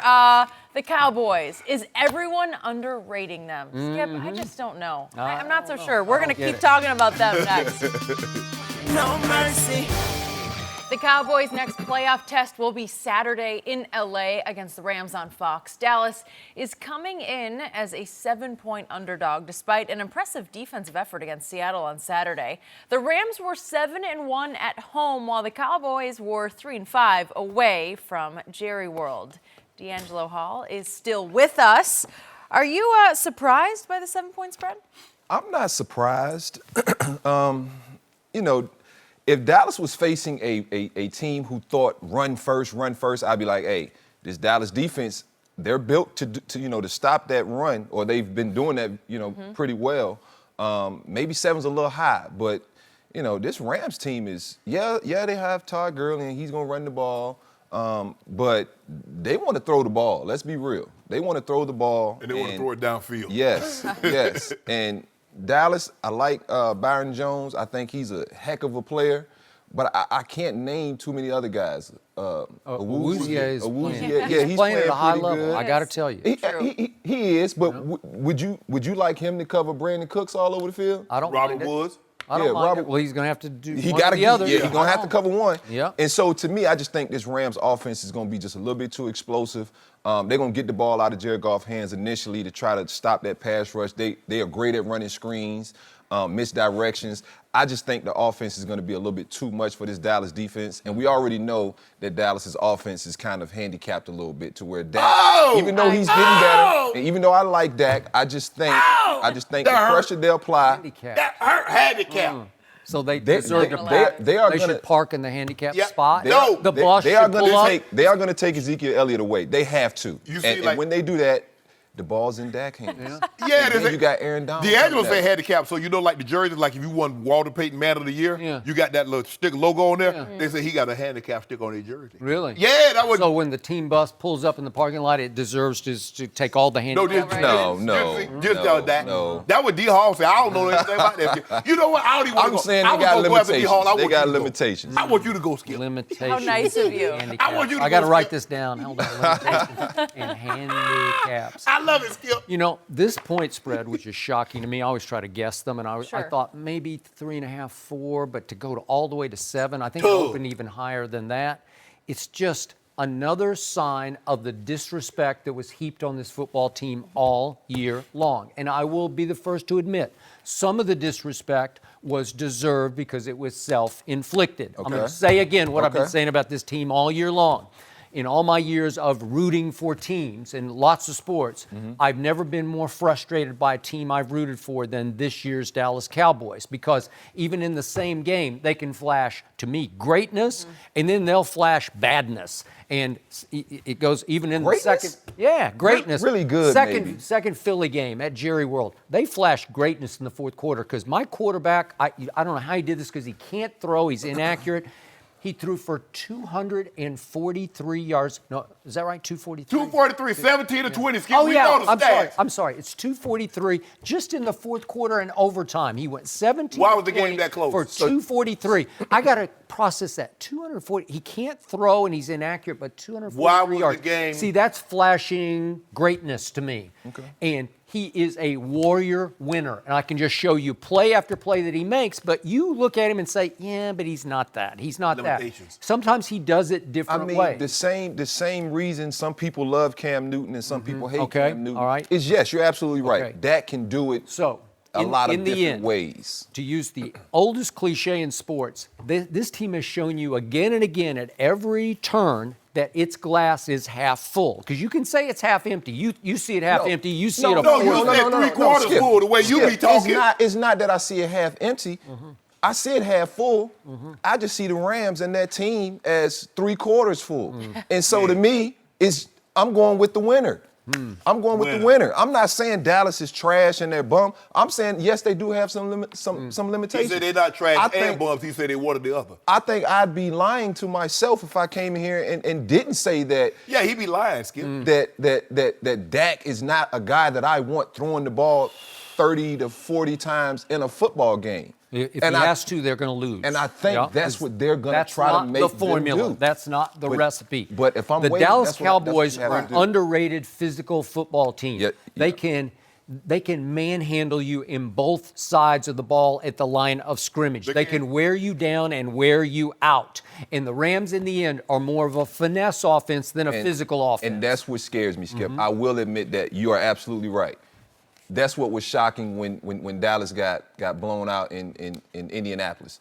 It's because they didn't look like the tougher football team. They did not. Previous to that, they had. And so, like I tell people all the time, people love football because you can't measure a man's heart, right? He can run this fast, he can do that, but it don't matter. If this dude on this team hits him in the mouth and he can't take it, that's the essence. That's the neutralizer. That's it. And so if Dallas hits these guys in the mouth, I don't know. And my quarterback will hit you in the mouth. It's why when Zeke was asked by Aaron Andrews to talk about what this guy just did, he just shrugged and said, he's a grown-ass man. And what he meant was, he's just a physical football player. Give him the football, and he'll figure out how to beat you with this football. He'll throw it, or he'll run it right down your throat. And he ran it. He's hard to tackle. He's hard to tackle. Yeah, but you know what? I don't normally do this, but I'm gonna agree with you, Skip Bayless. I think this line is too high for the simple fact this is not a normal home field. This is not Arrowhead. This is not Foxborough. Because guess what? You're right. 60% of the people in the Coliseum will be Cowboy fans. I'm pretty sure. You're right. So You're right. the normal 3 points that you would get for having a legit home field, okay, that's out the window. So I think a touchdown is a little bit too high. Okay. The thing that concerns me about the Rams offense is really a play action 5-7 step because they're trying to get the ball down the field. They're not dinking and dunking. They're not throwing no flat routes and no slants. They're throwing deep comebacks. They're throwing dagger routes. They're throwing deep over routes. They're throwing posts. They're throwing shake routes. So in order for you to do that, you have to go back a little further. And in the process of going back, you let the Dallas Cowboys line get closer to you. So I definitely think this is far, far too high. It doesn't mean I think the Cowboys are going to win because I think the Rams are going to win. And I'm looking – I need them corners.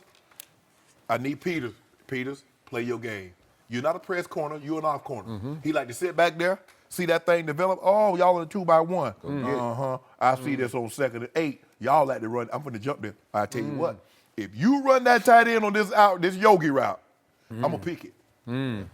Okay. Go get him. So I don't know how this happened, but that Ram defense that I thought was going to be spectacularly shut down good, it allowed the 20th most points in the NFL. I don't get it. It's been average. And 3 weeks ago, on the same day, it was the night of that debacle at Indianapolis, that 23-0 goose egg that my team laid. Somehow the Philadelphia Eagles went right here to this stadium here, not too far from this studio, and beat that team. What was it, 30-23? Nick Foles beat Jared Goff, right? And that was a turning point for Philadelphia because they took off from that game. But you said Foles better than Dak. That's what you say. I didn't say he was better than Dak. He was better than Carson Wentz. Whoa, time out. He won a Super Bowl. He outgunned Tom Brady. Can Dak outgun Tom Brady? I want to hear you say it. He outgunned Bill Belichick. No. Am I right? No, you're wrong. He hung 41 on Bill Belichick. No. Yep. Outgunned Tom. We're talking about the Cowboys because I was trying to make the point that the Eagles beat the Rams and the Cowboys had already beaten the Eagles twice. Oh, so you see, hey, that's how we grew up. He beat him, so he beat them, so we can beat him too. Okay, you can do that with aberration games, fluky games, but wait a second. Dallas had already beaten the Eagles twice. Does that count? Did you do that when you were little kids? You weren't able to say twice, right? Nah, not twice, Skip. I won't do. I'm going to give you some do. I want some do on this game and the Chargers game. So I get the 7. Right? No, Skip, stop it. That's what Vegas said. No. As a matter of fact, you know what I want, Skip? I do sweet tea now. I need you to go to Chick-fil-A and get me a gallon of sweet tea. Sweet tea? Sweet tea! You don't want to drink sweet tea. Yeah, that's terrible not for healthy you. enough for you. I know you're not talking about healthy, Jenny. I'm not betting. You don't drink sweet tea. I want sweet tea. A gallon. Lord have mercy. Or you can get me. I will not do that. Okay, how about this here? Will you buy me 2 shots of Macallan 1824? Yeah. If that's what you 2 want. shots! Because you may need that old 1937 or 1990. That's what I like. This is going to be an expensive year for you guys.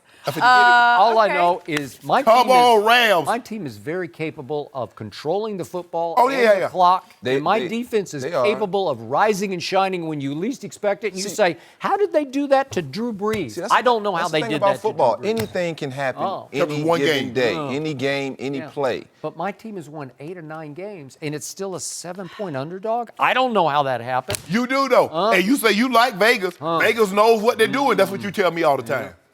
Except when it comes to this team. No, that they don't know. I think it's helping them, though, that everyone is kind of looking the other way. I love it Extra that D. motivation Hall doubts the Dallas Cowboys. That's the headline takeaway from what we just discussed. Skip's Doubts the fine with it. Cowboys. That got a stick on Love his it. jersey. They've got Love the it. momentum. That got a stick on his jersey. I can't wait to see you again, then, Skip. I can't That wait. silhouette in the rolling chair. Here we go. That wheelchair, that with that guy. D'Angelo, Who good thought to they have could you. beat the Seahawks? Nobody, Man, especially stop it. you. I picked them. Right? I picked them to beat the Seahawks. Yes, I did. Oh, I didn't hear because it on that this try to show. smash mouth football, that played right into their hands. Wait a second. The Hall of Famer did not pick them. How do you explain that? You know, this is how it works. I don't know if anybody knows this, but Jenny, you're married. See, okay, let's just say for the sake of argument, you're engaged to get married, and someone calls the wedding off, say, a year into, we're supposed to get engaged, or 6 months. Which hurts worse, Jenny, calling the wedding off a year or 6 months, or showing up at the altar and he don't show up? Number 2. Yeah. And your point is? The farther you go, the more it's going to hurt you, Skip Bayless. I didn't want it the wild card. It doesn't hurt. Ooh, the further you go along, because then you think, we one step away from the Super Bowl. We one step away. Wait, I heard this same argument last week. You said it's going to hurt more because it's a playoff game. And Dallas doesn't win playoff games. Think about it. Really? How many times you see somebody cry in the divisional or the wild card compared to the Super Bowl, compared to the championship? That thing hurts, Skip. You know what? Speaking of hurt, you're going to hurt on next Monday. I don't think you're going to show up. You're right. I don't think you're going to show up. Well, I'm telling you now, if they don't win, if they win, I ain't coming in. Okay. Really? We need to get a replacement. I guess so. Let me check my schedule and make sure. Oh, you want to drum it in, because Alabama lost. I can't do Cowboys 2 weeks in Alabama. Yes, you can. We're going to see. Thanks for being here. No Maybe problem. see you next Monday. The Eagles have a big quarterback decision coming up. They? Will they keep Nick Foles or get rid of him? We'll discuss what they need to do next. No mercy. Well, the Eagles' next obstacle in defending their championship is Sunday on Fox in New Orleans. They were blown out by the Saints 48-7 back in November, but Nick Foles is starting this time around. Foles has been amazing for Philly in the playoffs, winning 4 straight, including last year's Super Bowl. At the end of the season, the Eagles will have a decision to make. They can bring him back for $20 million or let him become a free agent. It's crazy that we're already going there, but Shannon, should the Eagles keep Foles next year? No.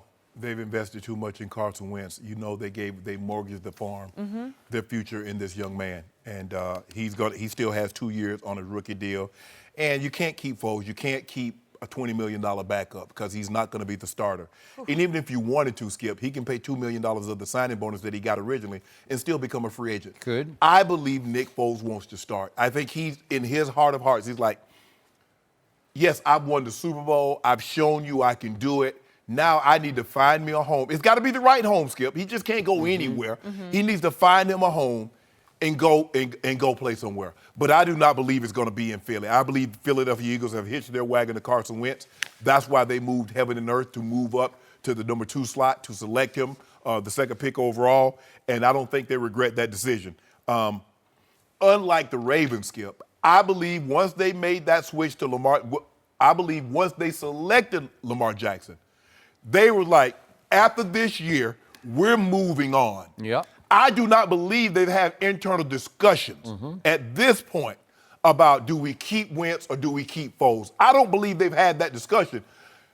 I just believe that once Wentz is fully healthy, and normally it takes a year, not immediately after, but the following year after the surgery, is that when we'll see the best Carson Wentz. And so with that being said, Skip, no, Wentz is the future. I'm going to let Foles, you congratulate him, you wish him well for what he's been able to do, but I'm not giving up on a 24-year-old quarterback. So I'm going to say something that will not happen, but you're asking me what would I do? Sure. I would pay Nick Foles and I would trade Carson Wentz. And people say, that's just crazy, and it's not. Because the circumstances continue to scream at you, this quarterback plays quarterback better than this quarterback does. And this quarterback can stay healthier than this quarterback can stay. Because Carson Wentz, he's injury plagued. Every time I turn around, something else is a little or a lot wrong. He was hurt in college. All the way back to college. So it's scary to go forward. At some point, pretty soon, you're going to have to bet the whole ranch, not just your draft ranch. You're going to have to bet your salary cap ranch on Carson Wentz. Well, they did the same thing with Andrew Luck, and it turned out quite well. Okay. Well, it is lately, but it didn't for a long time, right? That's the thing. You got to be willing to roll the dice. You could be right. So Nick Foles is still 29 years of age, though he's about to turn 30. But to me, he's just entering his prime as a quarterback. Right. So let's step back and look at his body of work. In regular season games, he's thrown 68 touchdown passes to only 33 interceptions. Is that good? 2-1 is always good. Okay, good. that's really good. In playoff games, he's thrown 10 touchdowns to only 3 interceptions. That's really good. 3-1 is even better. In 5 playoff games, his QBR is 79, almost 80. So that scale of 0 to 100, trust me, that's really, really good. So we saw him back in 2013 in his first playoff game in Philadelphia against Drew Brees. He played really well that night. It was a cold, windy night, and he threw 2 touchdowns to no interceptions and threw a touchdown to Zach Ertz that put them ahead 24-23 with 4 minutes left, and Drew Brees got the football and went boom, boom, boom, boom, and ate the whole clock all the way down to a walk-off field goal by Shane Graham, and they lost by 2 points, I think, 26-24. So the point is, that was his first playoff game. Then we saw him last year. He beat the defending NFC champ Atlanta, right? That was at home. Then he beat Jenny's Vikings, the number 1 defense in football last year. He just torched them. And then he beat Belichick and Brady in the Super Bowl. And then this year, you could say, well, those are all like road or neutral site games. What did he just do? He went and beat the number 1 scoring defense in all football, Chicago, in Chicago. Well, that was sensational. That's the best game any quarterback has played in the playoffs so far this year. Well, is that not good? Is that not enough body of work where you say, wait a second, this guy's just a little better at playing quarter. If I do the vacuum, Carson Wentz has a stronger arm. He's got a bigger strapping body. He can run a little better when he's healthy, but he's never quite healthy. So I'm just saying, every time I watch Nick Foles play, I say he can play the position. He's 6 feet 6 inches tall. He can see over the defense, and he just has a feel for this offense that is spectacular to watch. What he did against Belichick's defense, 41 points, that alone should tell you. Outgunning Tom Brady, that's what impressed me. Yeah. But anyway, first of all, the Eagles are projected $13 million over the cap, which is worse than the NFL. Okay, so you can't do that. You can't keep both of them. So let me you ask can't have it both ways. But you're assuming that Nick Foles is going to be willing to play for $20 million. No, I don't know. He's like, hold on, I want a Super Bowl. All right. Jimmy Garoppolo, Matthew Stafford, none of those guys have won Super Bowls. So I'm not paying for $20 million. So if you're at $13 million right now, he's going to want $25, $30 million. Okay. You willing to do that? He's a starting quarterback. Yeah, on another team. Okay. Because Walker Tua, I'm going to be back healthy. Really? Walker Tua, I'm going to come back and win the MVP. Well, is he going to limp to the MVP or what? Limp There it you to go, him? Skip. Well, I don't know. You do know. I'm not sure He about will it. be 100% healthy. He's going to be just like Andrew Luck. Andrew Luck got healthy, and what happened? 39-15 happened in the divisional round of the playoffs. I see a very similar scenario for Walker Tua. All I know is my Dallas Cowboys turned their season around when they went to Philadelphia and beat Waukatuam. And then Waukatuam came to Dallas, and my Cowboys did it again. They beat him twice. And when he and Dak were rookies, he lost to the Cowboys, and then they just mailed it in the second game. So And then the second year, what happened? Walker Tua beat the brakes off in Dallas on a Sunday night. You remember, Skip? no Zeke, no Sean Lee, no Ty Smith. You ain't got Sean Lee now. I ain't heard you don't even mention Sean Lee. Well, I got a better Sean Lee. I got the Wolf Hunter. Oh. I got Leighton Vander Esch. A wolf. Oh, Yeah, I was gonna now. say, please do it. Sean Please Lee, you do hear it. that? Now, this man done heap praise on you Yep. for the last 3 years. And now he said he don't need you. He got Leighton Vander Esch out of Pocatello, Idaho. Yeah, all I know is I pity the Philadelphia Eagles because this is a quandary. This is tough, especially if he goes and beats the They Saints. get it done. Woo! What How are you going to complicated do? does this get? Do you know how much consternation this is going to cause? Do you know how this is going to haunt this franchise? Because what if he goes somewhere else and keeps doing this? What if Carson Wentz turns out brittle? What if he goes somewhere else and does what he did Yeah. and come back to Philly, which was nothing? Well, he didn't do much. Exactly. I agree with that. But boy, on big stages and the biggest games you can play, hardest places to play. I'll give extra $5 million for outgunning Tom Brady. Yeah. That worth $5 million right there. Well, he outgunned Brady when Brady threw for 505 yards, the most anybody's ever thrown for in any playoff game ever. 373 in them crucial tubs. And he caught a touchdown. Yo guy dropped the touchdown. He did not Drop the touchdown. It was an overthrow. Foles. Throw them Foles. Philadelphia. Put that in the pocket. He said, give me that. He said, give me that. One hand, caught it one hand, Jenny. He said, give me that. Put it in the back pocket. Yep, you're making my But what we case. don't They should talk go about- forward with Nick Foles. Well, maybe they should go, maybe Coach Belichick should trade for him and bring him to New England. You said he 29. Mm-hmm. But Shannon, you never really bring up how this affects Wentz, and that's what I think is interesting because I know you want the team to have success. But in the back of his head, he's got to be. Hi, Roseman on the phone with him, talking to him all the time. Hey, is he? Don't be listening to Skip Bayless. Me and Jeffrey Lewis, who's the owner of the Philadelphia Eagles. We got your back. Yep. You know. You're gonna play one more year, Yep. and then we're gonna tear your contract up, and we're gonna give you like $150 million. You better get That's rid of Nick subconscious, Foles though. because you can't have Nick Foles standing on the sideline with that kid out there struggling. He ain't gonna be struggling. Yeah. Stop saying that. Huh? Well, he did this Just year. because you just say it doesn't make it true. What do you think Eagle fans are thinking?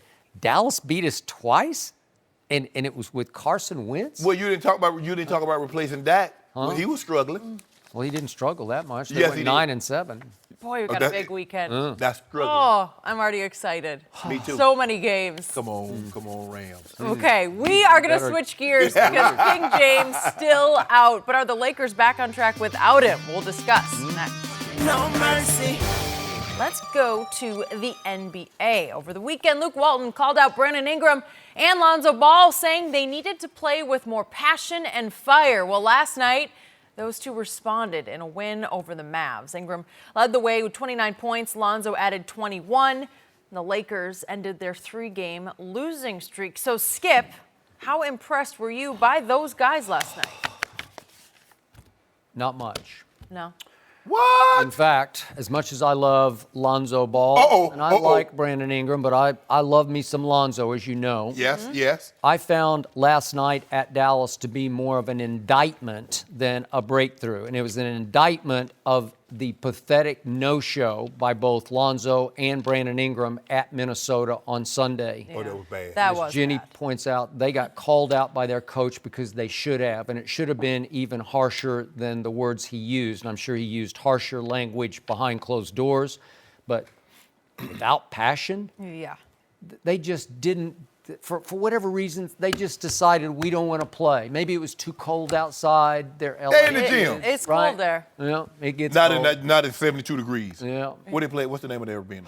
Target Center? Target Center. Yeah. Yeah. Snow drifts outside. You got to trudge through The it. inside. Not LA. I know, it's not LA. But that came off as AAU baby syndrome. That came off as spoiled brat syndrome, where we just don't feel like playing today. You play every day. Yes. Again, the greatest player ever to me was Michael Jeffrey Jordan. And the one thing I loved the most about Michael and respected the most, trust me, he brought it with all of his guts every single night. It didn't matter how bad the team was they were playing against. He just brought it because that's how you play basketball. Right. That's what you do. You should. That's how you played football. Yes. You just bring it. Nobody has to light a fire underneath you. So it took that fire to get lit. For Lonzo to come out last night, and this shocked me. Early in that game, if we could see that play again, he just goes right up in DeAndre Jordan's face, and he just faced him. He just slammed it as hard as you can slam it. And I'm like, Lonzo did that? Look at this. That's an angry slam. That's take this, Luke, kind of a slam. Well, why did we see that at Minnesota? What you mean just in Minnesota? Or any, the 35, I'm with you. 40 games. So it took that fire being lit for Lonzo to go 8 of 15 from the floor and 4 of 8 from 3, which is, for Lonzo, that is really good. And he throws in 7 boards and 5 assists. And it was a big-time game for both of them. And obviously, B.I. has 29 points. You ain't gonna mention I'm going something to else? get to the free Okay, throws. okay. So he winds up 1 of 4 from the free throw line. But the problem with Lonzo was, and I was watching this game very carefully, late in the game, Luke said, okay, I'm going to let you close this one. But with a minute and 26 left, he gets fouled because I think they wanted to foul him, and he goes to the free throw line. And the first one was way short, and the second one he overcompensated and was way long with it.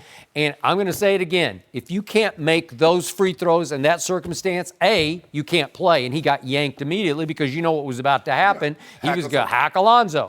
And if you can't make, that's 1 of 4 from the free throw line last night. If you can't do that, then I got to say, you can't play in this league, especially as a point guard. You just can't. So you got to fix that. He's fixed his 3 enough that it's starting to Serviceable. look, it's Yes. serviceable. But the rest of it, and again, his talent is just off the charts. He had 2 steals last night. He had only 2 turnovers. He played a big-time floor game, but you got to make some free throws at the end of the game when you got a 9-point lead and they're hacking. He right? went 1 for 4 from the free throw line, and his free throw percentage went up. Wow. Skip, over his last 5 games, he's 2 of 15 from the free throw line. It's just horrendous. That's 13%. Yeah. Skip, but they needed this badly because they had dropped all the way from 4 to 8. They had. So, and if they lose this game now, they're not even in playoff contention. I thought and I still do. They got some games coming up, Skip, that they should be able to win. Yeah. But you know what everybody else is saying? We should be able to beat the Lakers without LeBron. Just like you're looking, the Knicks, and the Knicks, how you can't lose? You can't lose to the Knicks. No, anyway. but they did. But they needed this game. It was a good comeback because they were down at one point by 13. They were. And to go on a nice streak. The third quarter, they just blew them off the map. 32-13. Yep. But Skip, I don't know what I'm going to get from a night-to-night basis from Lonzo and Brandon Ingram. I know what I'm going to get from Kyle Kuzma. I'm going to get a bunch of shots. Now, last night you got 4 of 20. I'm gonna get a bunch of shots. Hey, Skip, they might go in, they might not. But he going to shoot the ball. But Lonzo, I don't know, Skip. I might get 2 points. I might get 15 points. I might get 10 rebounds. I might get 1 rebound. You might get a triple-double. I might get a triple-double. I might get 2 of 10 from 3. I might get 4 of 8. Yep. But I know what I'm always going to get. I'm going to get around 20% from the free throw line. Now, Brandon Ingram, Skip, I don't know. Everybody keep telling me he got next. He on deck. I just don't see. I don't see he had enough next of last night against Luka Doncic, where he was saying, "Well, okay, watch me." Yeah, but Skip, like you said, the opponent, where you're playing, when you're playing, or who they have on the other side should not affect how you play. You play to a standard. That's what we did. We played to a standard. I didn't who am I going up against, whether I'm playing the Cowboys and Darren Woodson, or I'm going against this guy or Troy Potts. That had nothing to do with my play. I'm playing to a standard. I'm representing the Broncos, and I'm representing myself. But these guys go out here, Luka getting, I'm going to show you I'm better than Luka. So what happened when they don't have a Luka Doncic? What happened when they don't have a KD? What happened was Luke got under their skin, and they said, okay, coach, watch this. He should have put foots in him. Does he have to put foots in him every night to get him to no, you can't. Okay, way to go. The Lakers 2-5 without LeBron, so he is definitely missed. Iron Man, no, where he's is not he? playing. What's the problem? In Cleveland, they were 4-27 without Bron. Wait, Get is this. he mortal? Is he? I don't get this. You never have to say that about Bron, do you? Yeah, I was you going to bring up Bronny. Yeah, A little bit Bronny. going on with his son Bronny. He's got a new mixtape, guys. We're going to show it to you next. No mercy. Time for our final topic of the day. If there wasn't already a lot of attention on LeBron's oldest son, Bronny, there will be now. Bronny, who is 14, released a mixtape of himself called King's Blood. They used announcer calls of LeBron's famous plays over footage of Bronny. Shannon, do you like the mixtape? This is where we are, sure, Skip. This is where we are now. This is the young generation. This is the millennials. And this is how they do it. Barely. You know, once upon a time, guys did, they mix a tape, mix their highlights of football plays, and they'd send it off to colleges. The thing is, Bronny got a production company. He does. LeBron ain't doing this at home by himself, Skip. He got a production company. He got damn production companies. Well, now wait, Daddy's in this. Yeah. Several times. But Skip, there's nothing. Look, he's LeBron James Jr. Yeah. He's never going to be able to escape that. Well, he's embracing it. I got to tell you. He should. He's King's Blood, man. Yeah, King's Blood. And I got to say, he has got a killer stop and start handle. I like, and you know what? He's already a better shooter than his dad is. I wouldn't go that No, far. but he is. I think he is. No, he's not. Did you see this? Did you watch this? Skip, you know what it is, Skip? Come on. You might as well embrace it. Because I'm always, Skip, my brother's 3 years older than me. So obviously he's a senior. Okay. I'm a freshman in high school. And to this day, people still call me Sterling Sharpe. Okay. I didn't run from it. I embraced it. Okay, fine. All right. And it drives you nuts. No, it doesn't. Yeah, It doesn't. If Long this as they kid, don't call me Skip Bayless. Okay, yeah, that's good. They don't do that. But, hey, when this kid Not turns yet. 15, 16, 17, if he continue to live up, it'll be great. Well, he's embracing it. No mercy. Thanks for listening to the Undisputed Podcast. I'm Jenny Taft. Join us again at the same time tomorrow morning, 9:30 Eastern. We'll see you then. Fox Sports. One of one.